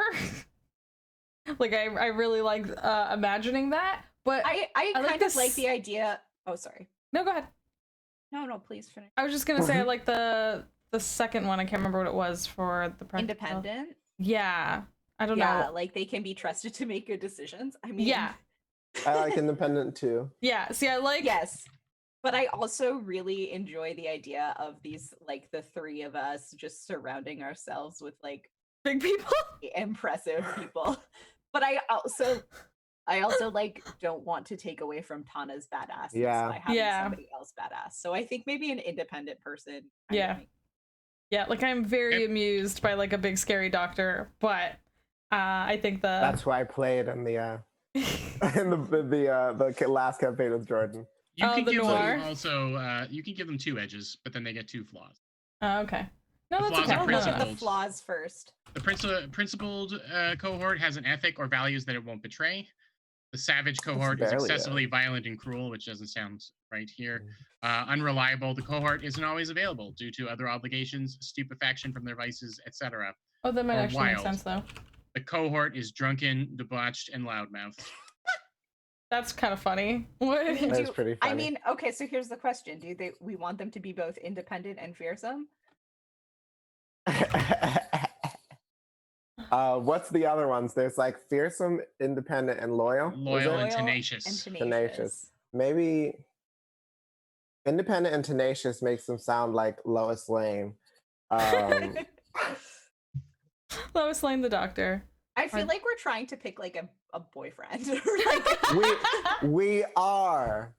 I mean, they're gonna be a hunk, so whoever this is gonna be incredibly attractive. This is build a boyfriend. Page 96 of the Blaze in the Dark manual, build a boyfriend. The next cohort we get will also be beautiful. This is, do you guys want ferocious? I'm thinking independent, tenacious if we're getting 2. I think if you wanted the that whatever that fearsome one was, the last bad trait was also just that they were kind of like a mess. If you wanted them to be an independent, but like but they can be trusted to make good decisions, so I don't know if yeah. I mean They're very businesslike, but when they party, they party. Yeah. Sounds like everybody I went to university. I mean, they could be independent and trusted to make good decisions because they've been in so many decisions. So many situations that they like. They're the kind of doctor that learns from experience. Yeah. Right. They're like, oh, this is definitely a. It still makes blunt me force like trauma. the idea of tying it back to like an army or a navy doc or something Yeah, that's retired. And then we could tie it into Tana's story as well, perhaps a little bit there. An old friend of hers. Ooh, did Tana recruit this? Like none of the school people wanted to put up with us. It's not a navy doctor, it's a pirate doctor. Yeah. Pirate doctor. And the debauchery is just they're always drinking rum. They're just like drinking rum and well, rum, you know, alcohol is good for heals. Yeah, it's the thing. They take a swig and then they pour a bit on you. One for me, one for you, one for me, one for you. Okay, so independent. Allison, we hired you a pirate doctor. Tell us about your pirate doctor friend now. They're the worst. Yeah. But we also so we independent and wild seem like the yeses it doesn't now. have to be. I was just putting that out there as I thought it was funny. I want to settle it up here, so. Well, I mean, what do you think, Milan? There's wild, there's unreliable, there's overly violent, and then there's, was it just those? Principled. The cohort has an ethic or values that it won't betray, which seems like it could be an upside for you depending on those values. That's true. I want principled. Okay, let's do that then. Also, like I feel like first we should blow through principled because that's like free. We're all principled. Okay, so we want principled and independent. Yeah, there we go. And independent. Okay. I was making. What's their name? Are we still gonna go with a naval doc? Oh no. Sorry, principled is a flaw. It is. Yeah. The premise is that it's a principle that goes against yours a little bit. Okay. So sorry. I think. No, yeah. I thought we were picking edges. Are we picking two? Are we picking independent and tenacious? I'm fine with just one flaw and one edge, but I'm good with whatever. But we don't have to do principled. We can do the debauched. Well, Jordan picks the flaws. Oh, yeah, but I want it to be something that's fun for you. I think wild is more interesting. Yeah, we could. What do you guys think about the naval doc? If you're leaning to naval, so the way it factors into rules is just during entanglements. When we roll that one that says a cohort causes trouble, it's because of their flaws. So the drunk doc is going to get you in trouble in some way, at some point down the line. Mm-hmm. They're not going to behave awful to you because they're an ally and a friend, but yeah, it's more they've got things going on that are going to potentially cause trouble. So, wild and independent, is that what we want to do? Well, we don't get to choose the flaw. You already said that part. No. Wild. Wild and independent. So, he's letting us choose the part because he's a nice person. Yeah. Yeah, I'm gonna put up with so much stuff from us. But Thank you. We don't have a ton of game left, so I want to. Wild and independent sounds fine to me. Yeah. I think that's cool. That's cool. Sure. Yeah. As a character. Yeah, perfect. I'm gonna name him after I'm gonna make him a crotchety old doc, and I'm gonna name him after the doc on Battlestar Galactica. What's that name? I'm looking him up right now, which is a betrayal to everything I hold dear, but I just can't remember in this moment. Sherman Coddle. That is the perfect doctor name for the perfect doctor. Doc Sherman Coddle. Dr. Coddle. Yeah, and he often is like got a cigarette hanging out of his mouth as he's like patching you up. Doc Coddle. Yep. Okay. Okay. So he a cohort comes in with a quality of your tier +1, which is 1 + 1, so 2. So you're going to end up rolling 2 dice for him for healing. And you can actually just click on the roll beside his name on your score sheet. Oh dang! And it will auto do that. Where did you put him? He's in the top right, just underneath the academics title on your crew sheet. On the top right, just On your crew underneath. Oh, I sheet. see it. Dr. Sherman Cottle up there. Stop changing around. It's on this sheet here. Yeah, that's where I was. And then Top right, it Top says right, students, under professors, and researchers. On the far right, at the top. Just underneath the Okay, academics. that roll. I see it. Okay. Yeah. And that is with a bonus dice, or it's already built in? No, it's already built in. The 2 dice should automatically go. Okay. Bink. Oh, dang it. But 3 and 3. Okay, that's 1 tick on your healing clock.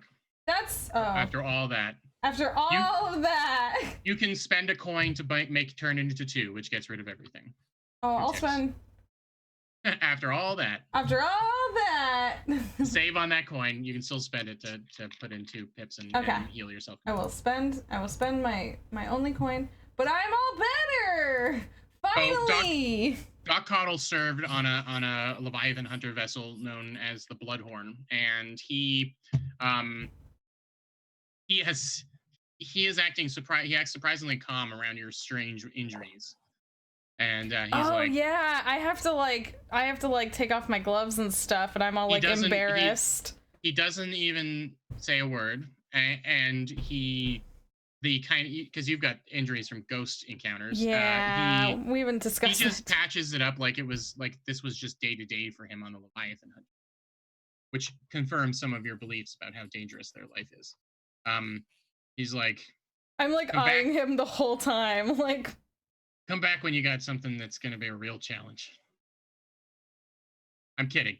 Where were you? Where were you 3 weeks ago? Look, I heard what you've been up to, and I just think sometimes thinking is better than fighting, you know? So I want to do a little more thinking and a little less fighting. Well, we appreciate your service. We will probably be seeing you around some more. Thank you, Dr. Cottle. Okay. Patched up. Aha! Did a thing. Actually, so we'll say the coin you spend, the information you give him, he's a little haunted himself. He haunted. So he's just like me? We really did build a boyfriend here. Yeah. He's a little his time at sea and on the ink seas that surround Akaros and beyond. He's definitely brought a bit of the Leviathan back with him, and you give him some help with some rituals that might help cleanse that from him. So oof, yeah, okay. Yeah. So actually this is very can I indulge my vice on the doctor? Yeah. This is so interesting to me.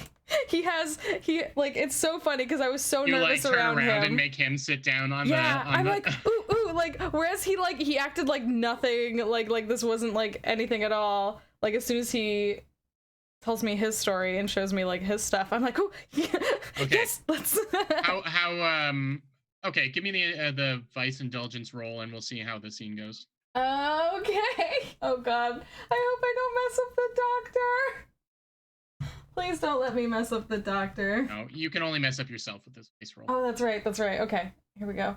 Curses yourself with the doctor. It's every time she goes to look at something interesting. Yeah, go ahead. A bonus die because the doc is technically a friend of yours who's helping you. Ooh, bonus dice. Okay, good thing we stopped. Yeah, every time she goes to investigate something of someone else, she then puts it on herself. So, am I about to get another haunted tattoo? See. Ah! 1. You have exactly 6. Exactly 6. Ah! Perfect indulgence. This man who's in his 70s has spent so much time exposed to the strange supernatural forces that haunt the outside world, that even just sitting and listening to his stories about it, of which he has many, and there are stories that aren't, some sailors brag, but the way he tells them, it's not a brag. You help him get them off his chest, but because these are like strange, terrifying things that he's seen. but you are just like this is everything you ever wanted. He's just a font of like spooky haunted business that you could write dozens of books about this man. Yeah, I feel like this went from like a physical doctor's appointment to like an emotional doctor's appointment. Like he's like laying down, and I'm like, doctor. I'm like, tell me more about that. Like, just well, that sounds. Oh, I've heard of something like that, but yeah, he tells you about the first time he looked after setting sail. He looked over the edge of the boat, and it just looked like more night sky. Whether you look up or down out on the ink sea, it's all starry sky, which doesn't make any sense. But that is exactly how it is. It's not reflections, though, he said. The stars in the sea are different. And you're just like, and he, yeah. And then you heal 6 stress. Exactly 6 stress. So good job. I feel so good talking to this guy about what's been bothering him. I'm so happy. Thank you. Okay. I did. So that's 2. So I did 2 things. I healed myself, and then I de-stressed myself by helping someone else. So this is great. Thank you. All right. Who's next? Let's loop back around to Magda, actually, because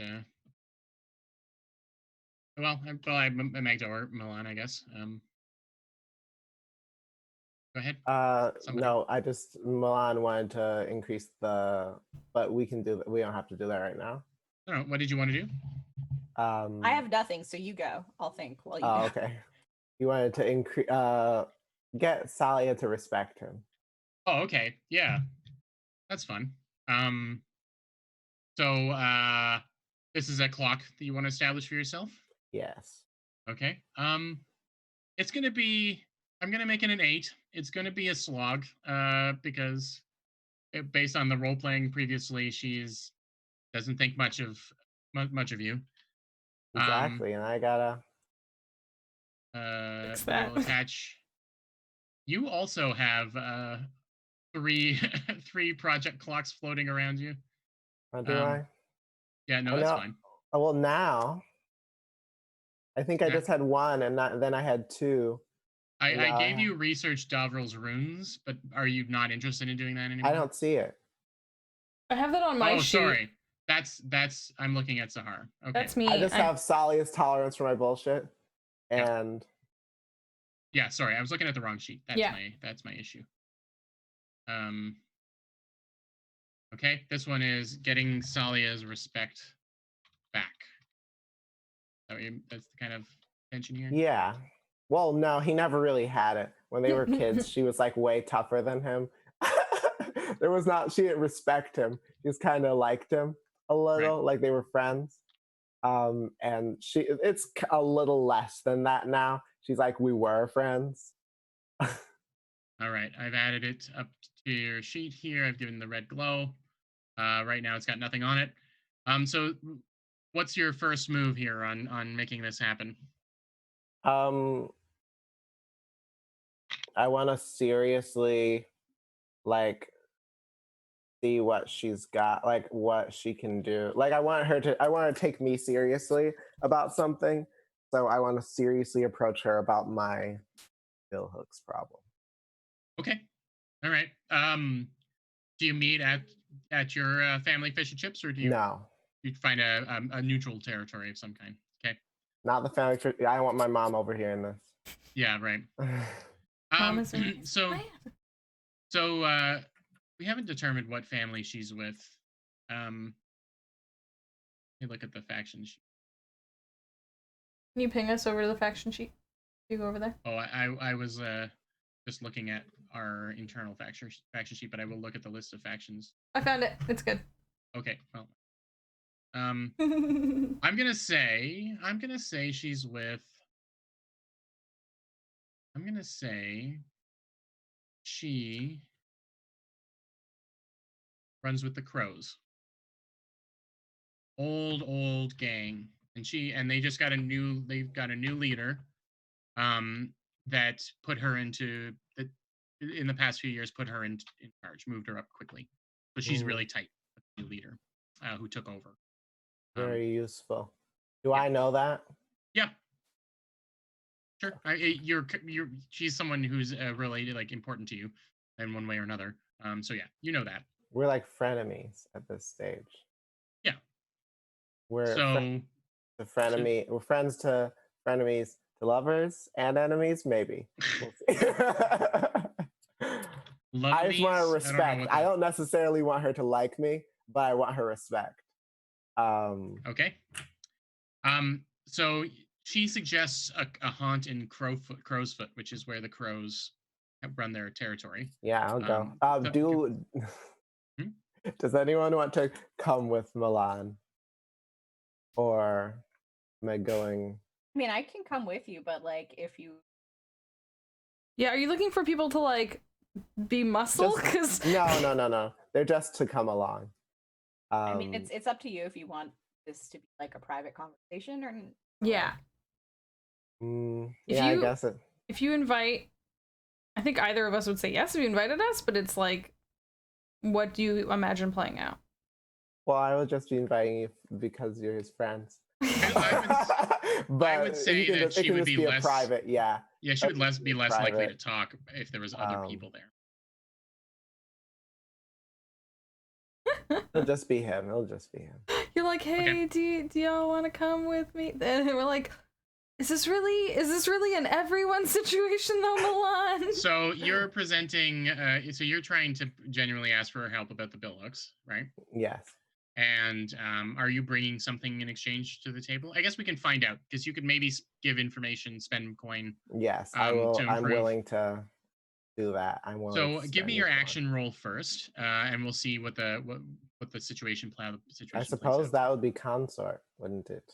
Consort makes sense. Sway, but I mean it depends on your approach. I don't have any sway. And this is consort with connections for my blah blah blah to gain access. But I guess sway would, if I had more sway, I would definitely do sway. Sure. I don't.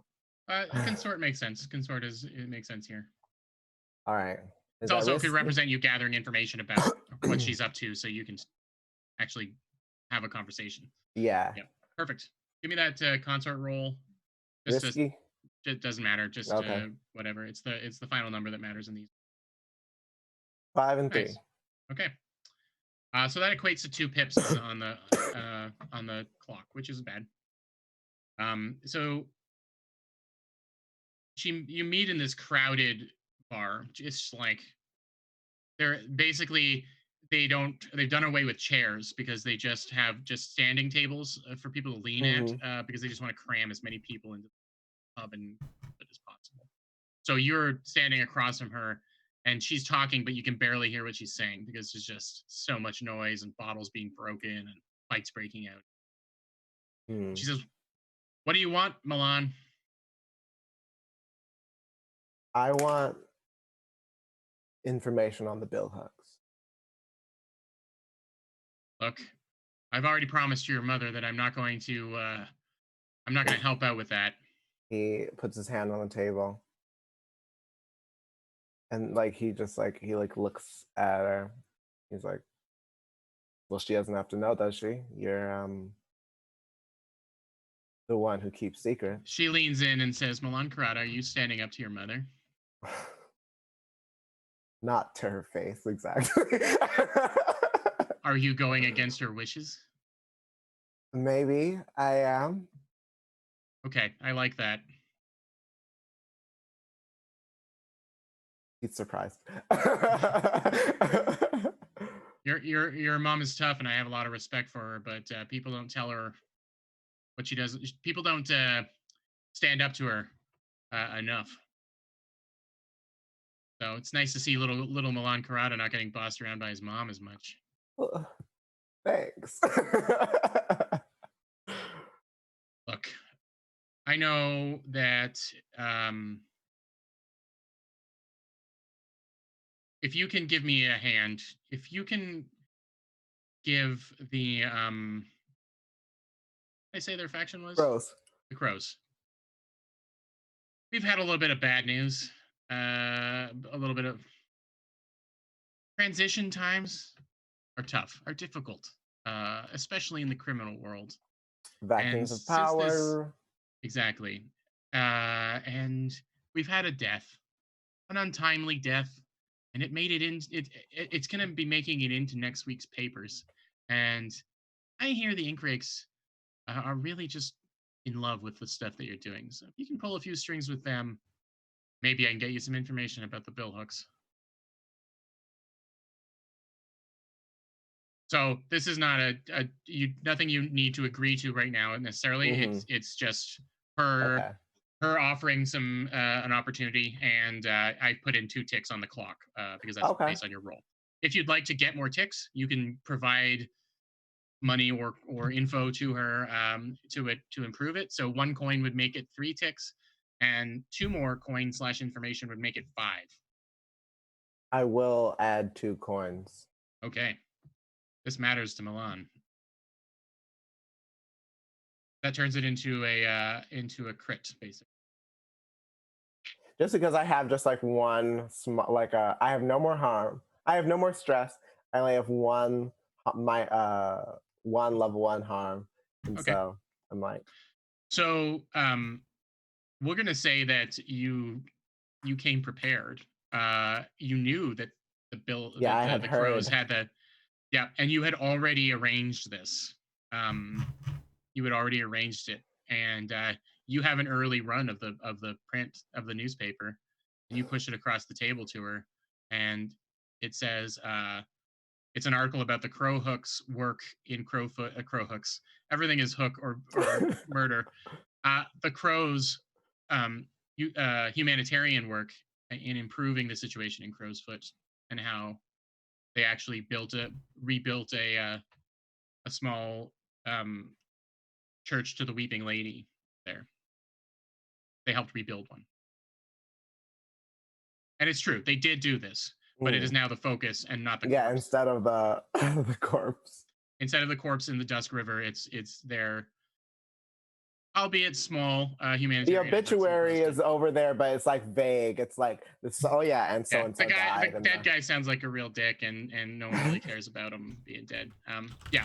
And she is incredibly impressed. She says, "Oh, right, yeah. Let me get my stuff together back at the office, and I bet we can get some real good dirt on the bill hooks for you." Thanks. Thank you. I'll Thanks. See you later. And he like starts to shake his hand, and then he like fixes his jacket, and he like Irish goodbye. He goes Dagger Island's goodbyes. The Dagger Island's goodbye. Okay, there you go. Good job. Magda, any ideas?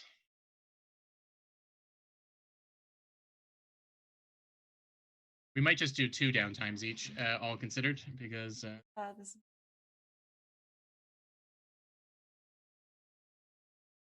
Oh, okay. I can do a thing if you're still thinking. I would like to work on one of my projects because I have several. I have many of them. So do we want? I have researched the spectral watchman. Is that separate from the podium? The watchman is separate from the podium. Yeah, because you don't. That's been malfunctioning basically for a long time, and you don't really know what needs to be done. Okay. So there's the watchman, there's the podium, and then there's. Do I still need to learn about the runes that were affecting me in Davral? That's still. I left them there because the clock was still there, but I think that was more of an ongoing thing during that part of the game, so I'm gonna just get rid of it. Okay. Well, I guess I'll work on the ghost podium then, because I think I was pretty far into my ghost podium research. Sure. If that's okay. Yep. So I'm feeling real good. I got healed up from the doctor, and then I talked to the doctor, and we got to hang out, and now we're like. You and the doctor are like me this. Me and the doctor are like this. We're like spooky ghost pals, or Leviathan pals, I guess. Weird stuff pals. And now I'm feeling all fresh, and I'm like, oh yeah, ready to go, ready to research some cool ghost stuff. So I would like to use. Am I allowed to use my strange methods? Which, because it's kind of crafting, kind of tinkery, to give me a +1 to the result level. So that just beefs it from like inefficient to like, you know what I mean, to that's all it does. When you right now you're inventing the creation. So basically you're making the blueprints for it, and then it will require one more downtime action to craft it. Yeah.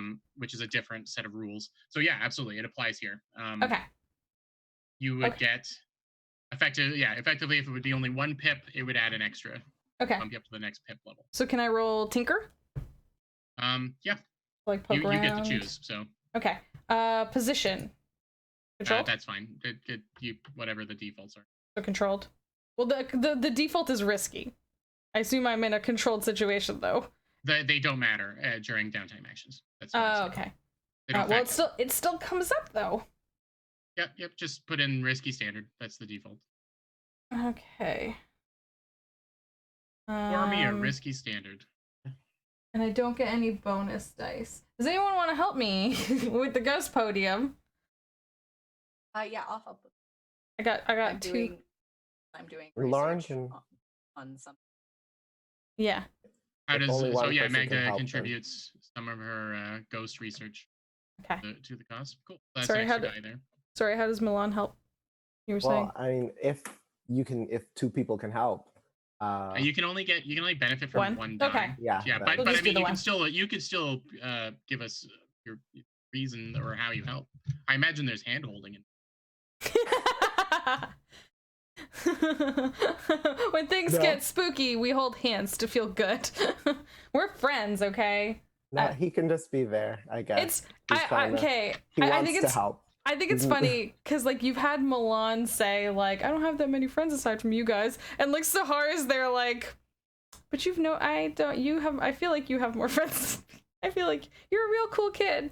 Got the whole family and like. Well, they aren't really his friends.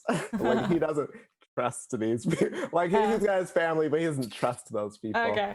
And that's it. It's like he hasn't met people and then gained friends.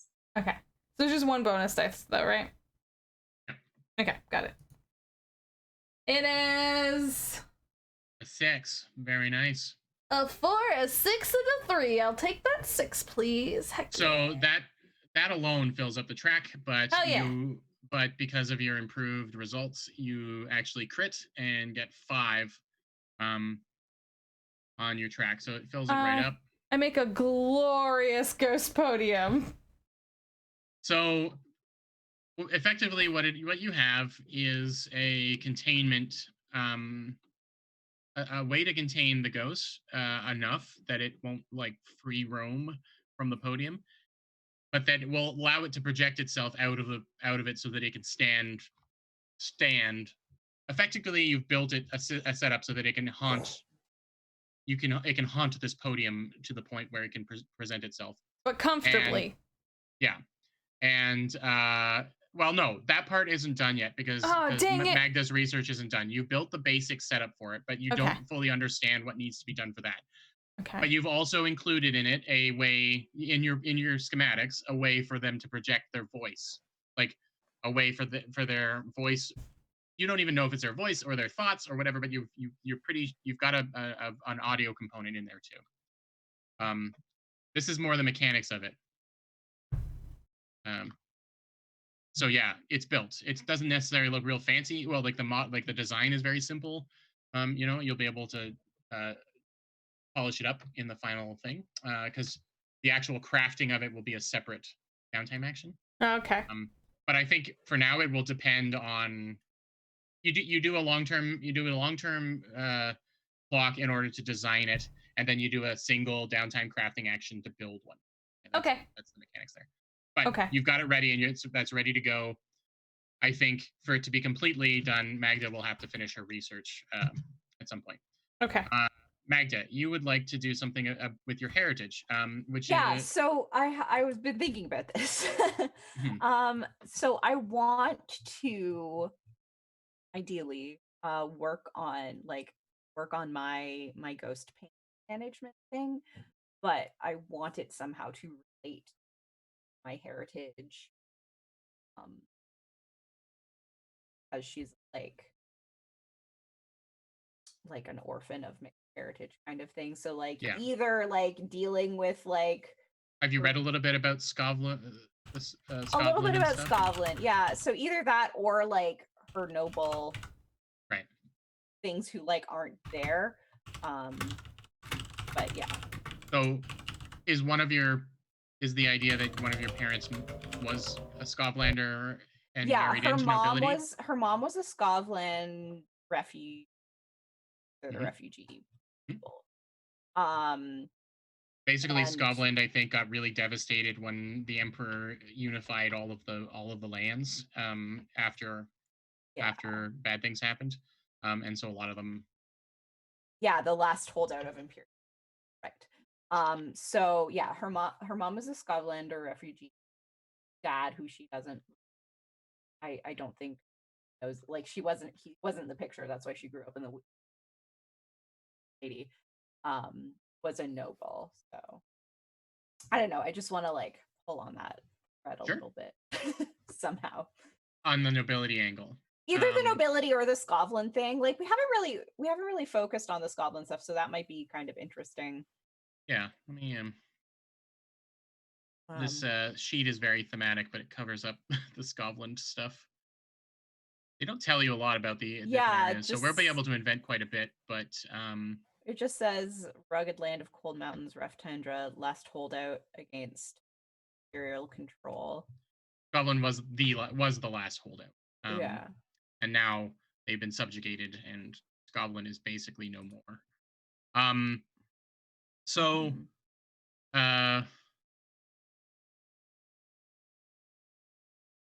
There's a lot of anti-government. There's a lot of anti-government sentiment amongst the Scotlanders. And I don't know. You don't seem to be big on the military or the government much yourself. No.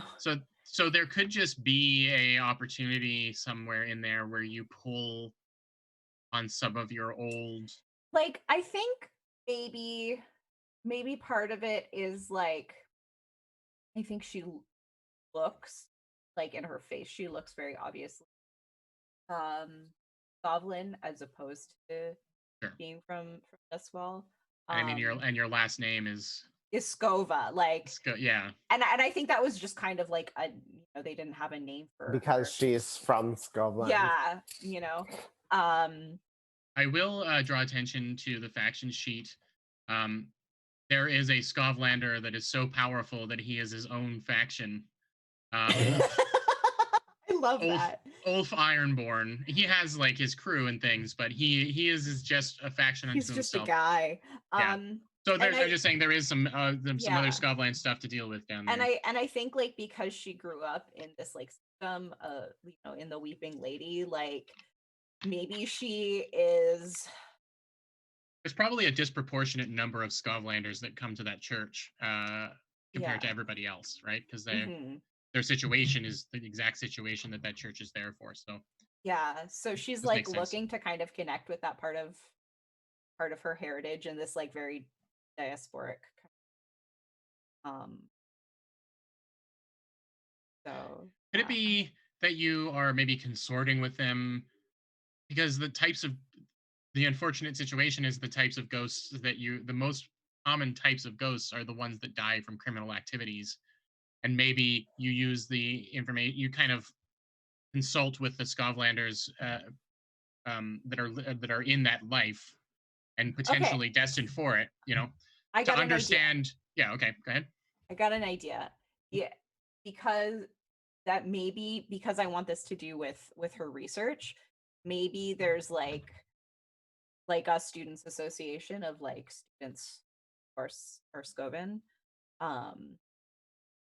and she's like working with them and like or they're like talking about their research, like find some information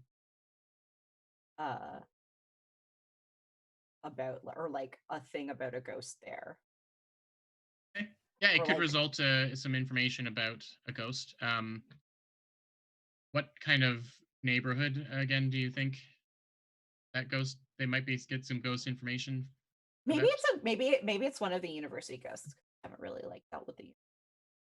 Sure, but I can add another Oh, ghost token to the board if we want to. I don't know. What is everybody? I need input from people. What do you think? I need ideas. Okay. What were the choices? You're talking to the kind of criminal. If I understand, you're talking to the criminal underground to try. The one that you're kind of connected to kind of get information about potentially upset spirits to talk to. Kind of. I want to talk to a Scovlander ghost. A Scovlander ghost. Yeah, I was gonna say, was it specifically a Scovlander ghost? So why don't, well, back on that faction sheet, does it say where those?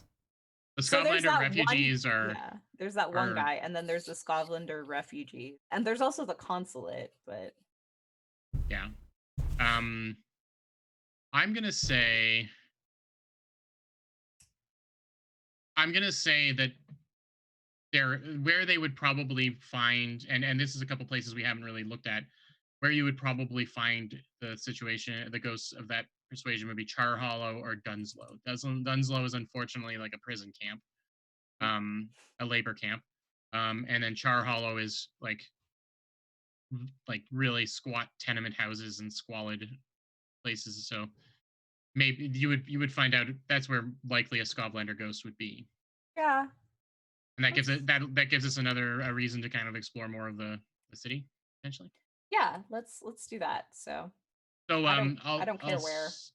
You're adding to a clock. You're adding to your ghost pain management clock. Yes. What are you rolling? What action would you like to roll? Well, I'm talking to a ghost. I figured this was just getting the information. Oh, just getting the information. Yeah, and then the ghost can be a lead for a research project or whatever. So yeah, I think I'm consorting because I'm consorting with connections from my heritage. Yeah, makes sense to me. Right. Is it just a standard roll? Yes, risky standard is fine. I could maybe give you a bargain on it. Oh, sure. I mean, I'll offer it anyway. Offer it. I like the idea of maybe old Ulf Ironborn getting wind of probably would maybe know a little bit about you, or at least the word gets out that you are part Scovlander, but noble, Acarosian noble as well. So I would make a clock for you that Ulf Ironborn, that you've caught Ulf Ironborn's eye. Okay. He's just a tier 1 faction, so it's not like he can cause too much trouble to you. But, yeah, I think that's. But we'll bring in some more Scovlandian intrigue. Yeah, I mean, we have so much Dagger Isles stuff. Let's. Yeah, I'm tired of hearing about fish and chips and how. No, I mean I love fish and chips, but let's do that. I just love the idea that there's this faction of one guy. I'm factioned by myself. I'm 10 stories tall, like Paul Bunyan. Paul Scovland. Paul Scovland. Okay. So yeah, a bonus die on that one. Okay, and it's risky standard. Yeah, downtime actions don't really factor that in, so risky standard I think is the default. That's fine. Bonus. An Ulf Ironborn die. An Ulf die. Roll your Ulf die. I rolled a 4. Thank you to Ulf, because that gives you 2 ticks instead of only the 1 that you would have gotten before. Ulf was helping? Well, no. But the Ulf got the bonus die. Ulf got the bonus die. So there you go. You've got 3 more ticks left on there. And you have the same option as well. You can spread a little information or money around to improve the number of ticks you get. You can, for a single one, you can make it 3 ticks. And for 2, you can make it 5. Which I guess would have filled, a 5 would fill it up. I do not have that much coin because it's in my stash, right? And I can't access, I can't de-stash. You can destash. You can reduce, but it costs 2 stash to get 1 coin. Yeah, no, You could also. You've got company. You've got company money. You've got faction money or crew money. Do we want to spend crew money to take it all the way? This upgrades our pain management, but also helps you with this with connecting to Skavlan. Yeah. Essentially, it would fill up the clock, so we would know how to manage the pain of. Yeah, it would cost 2 of your information coins to do that. 1 would just tick it up 1 more to hopefully make the next. And I easier. also have 1 personal coin if we, like, I can spend 1 and then take faculty. Okay, so 1 for if that's okay with Milan, because we can't finish the podium until the pain management is done. Yeah, let's do it. The 1 and 1 seems fair. Great, I'm going. So yeah, I'll do it. I'll trade in. All right. So that fills up the clock. And we'll say that you just go and investigate this Skavlander ghost yourself and get. Is it like maybe a language thing? I don't know if the Skavlanders speak, but let's say they do.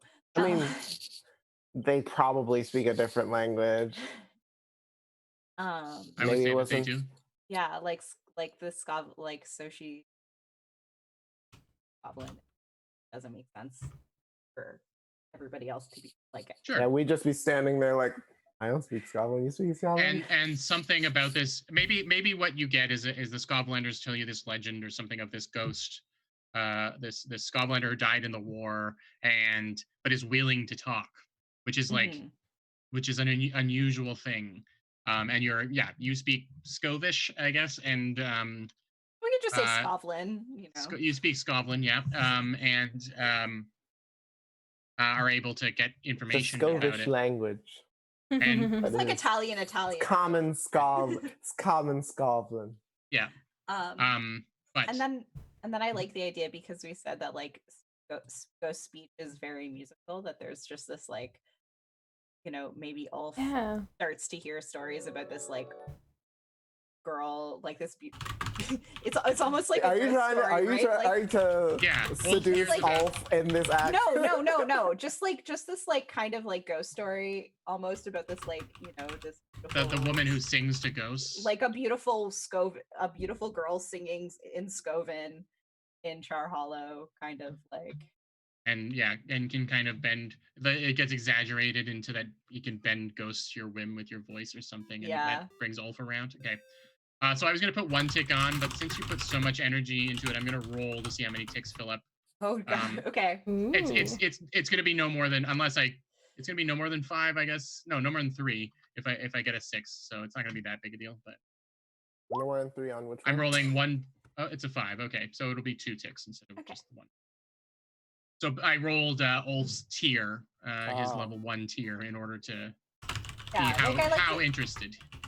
Because this is by the river, right? So I like to imagine that it's like in the morning or something, and everything's really misty and like eerie kind of singing.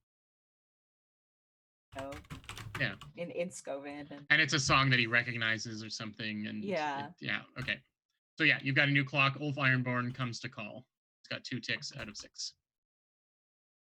And everyone's done 3 actions, I think, now, right? This was my 6th. Okay. We're a little over time, and I think maybe we can finish up.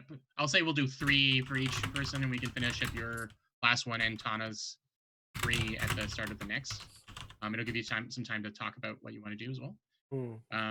But yeah, that was I think we're gonna wrap up, but that was a fun session. We got to know the characters a little more, I think. We have a lot of clocks going on now. And one big one, obviously, the most important one. The romance clock. Magda is moving that clock along. Yeah. I'll see how many slices of pie I can put onto it. Maybe I can get it to 50 or something. Oh my God. Yeah. All right. Amazing. Thank you for playing, guys. And I'm glad you like. If any of you want quick change outfits, you just need to get me the appropriate amount of art. So gonna go to that doll maker, make some character costumes so that we can have some cool outfits. Thank you for making this cool map for Blades in the Dark. This looks really great. It's so neat. Like, it's so neat. My favorite part of the game is the faction stuff and the way the game facilitates interacting with it. And it's so difficult to flip through a bunch of sheets. Yeah. You know? Yeah. And now the clocks really feel pressing, I think, because they're all out here. There's a lot of negatives. There's a lot of people who are unhappy with us until you put it. Really. Yeah. Until you put it up like this, I didn't know. I was like, oh, we have +2 with the. Oh, I had one last story thing to sorry, it's very small. No, you're good. Do it. But a letter arrives. And this is just when you're day-to-day in the office. I'm gonna say it arrives to Sahar. Oh no. When you open it up, it's blank. But you just instinctually the hairs on your arms stand up, like when you're in the presence of a ghost, and you instinctually attune to it. I'm not gonna harm you or anything. A ghost note? But yeah, as you wave your hand over it, writing appears. And it says, it's very simply written. It says, we are keen to speak with you about the work you are doing to aid our people. Find the reconcile. And I am dropping down. I was gonna say, is that? Here. Oh, what's that? The reconcile.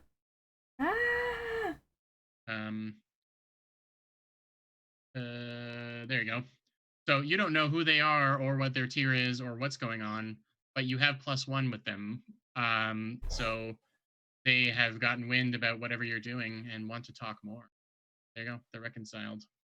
That is.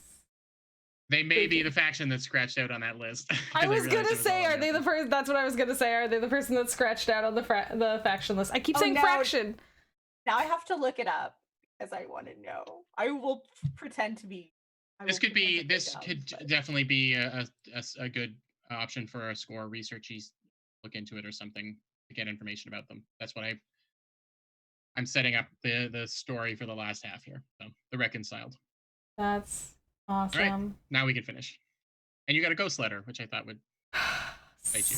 Spooky. No, I'm excited. I'm excited to share this ghost letter with everyone.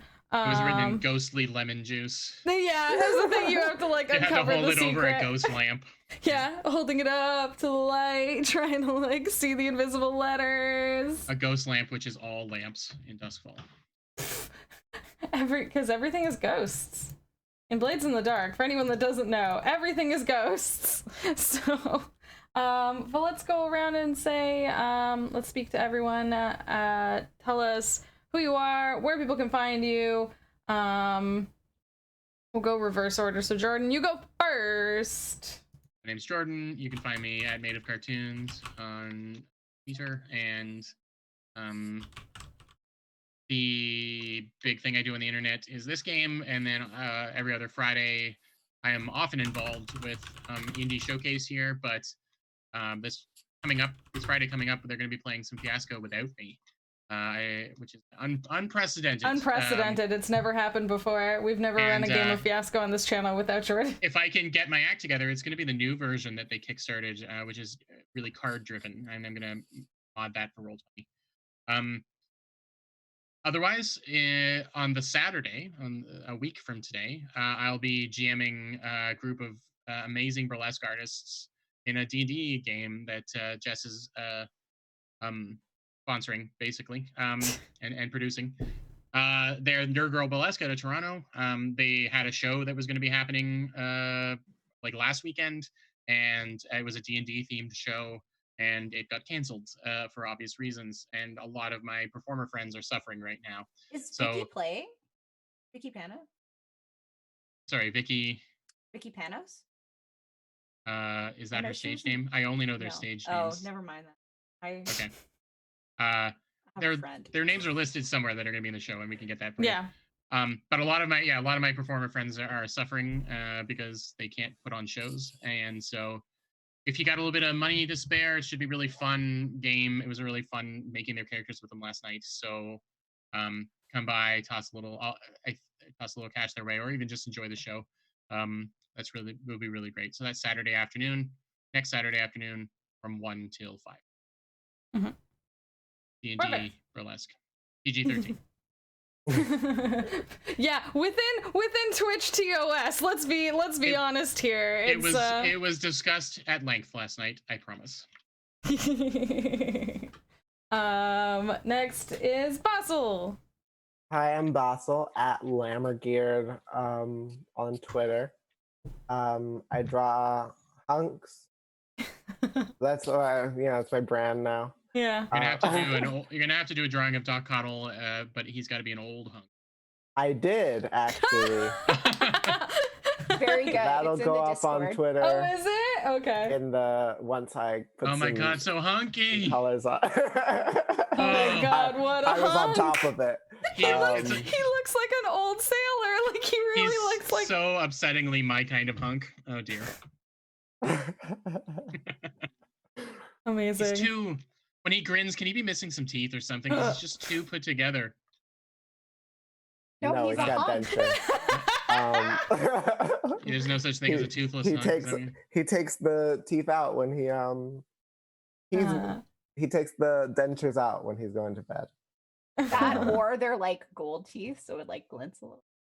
Yeah. Gold teeth, which adds to the hunk. Absolutely, he's got several gold teeth in there. Yeah, because that means he like winks and then he smiles and then there's a little sheen. Nice. Yeah. Perfect. God You're damn mine. you, sexy sailor Dr. Man. Damn ye. And so as you can see, the guys are excited. I draw hunks. That's all I got. Amazing. Lauren. Hey, my name is Lauren. I am JL_NiceGirl on Twitter. I am Starving Soubrette on Twitch and YouTube. I have been taking some time off from streaming because and I work in a church at my day job. But now that Holy Week is I'm going back to streaming. So tomorrow I will be playing Nancy Drew Danger on Deception Island.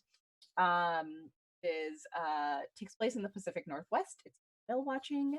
It's very good, fun game. And on Monday, I will be back doing my with Frostbite, my solo RPG mythology campaign. We will be playing our first full session of Iron Sworn. I'm very excited for it.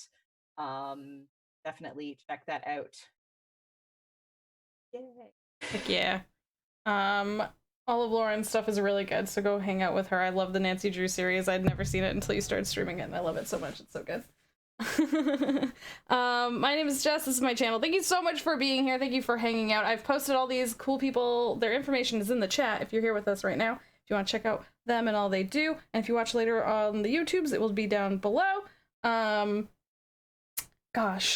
mean, we already said a lot of stuff. If you want to hang out, I mean, I'm going to be back on this channel with some, because we do mix of video games and tabletop role-playing games here, so we'll be back on with Destiny later tonight. We have Borderlands tomorrow, a whole bunch of stuff like Jordan said. We have Fiasco next Friday, and then Nerd Girl Burlesque game on Saturday, and then every other Saturday, this is a rotating Saturday game, we will be back here doing more ghost befriending ? We're working on it. But yeah, in the meantime, we're gonna go raid a good friend, our good friend Hans, who is hanging out with another cool friend, Kevin, and they are actually talking tabletop role-playing game design. So that's a cool beans time. So let's go over there and see those cool people and what I genuinely was like, I want to hear what these dudes are up to, because they're both very cool and they both make interesting games. So let's go over there and show them some TTRPG love. Everyone have a good rest of your night. Thank you so much for hanging out with us. Hopefully we'll see you later for more games. Have a good morning, afternoon, evening, whatever. Time doesn't matter anymore. Bye. Bye. Thank you for watching.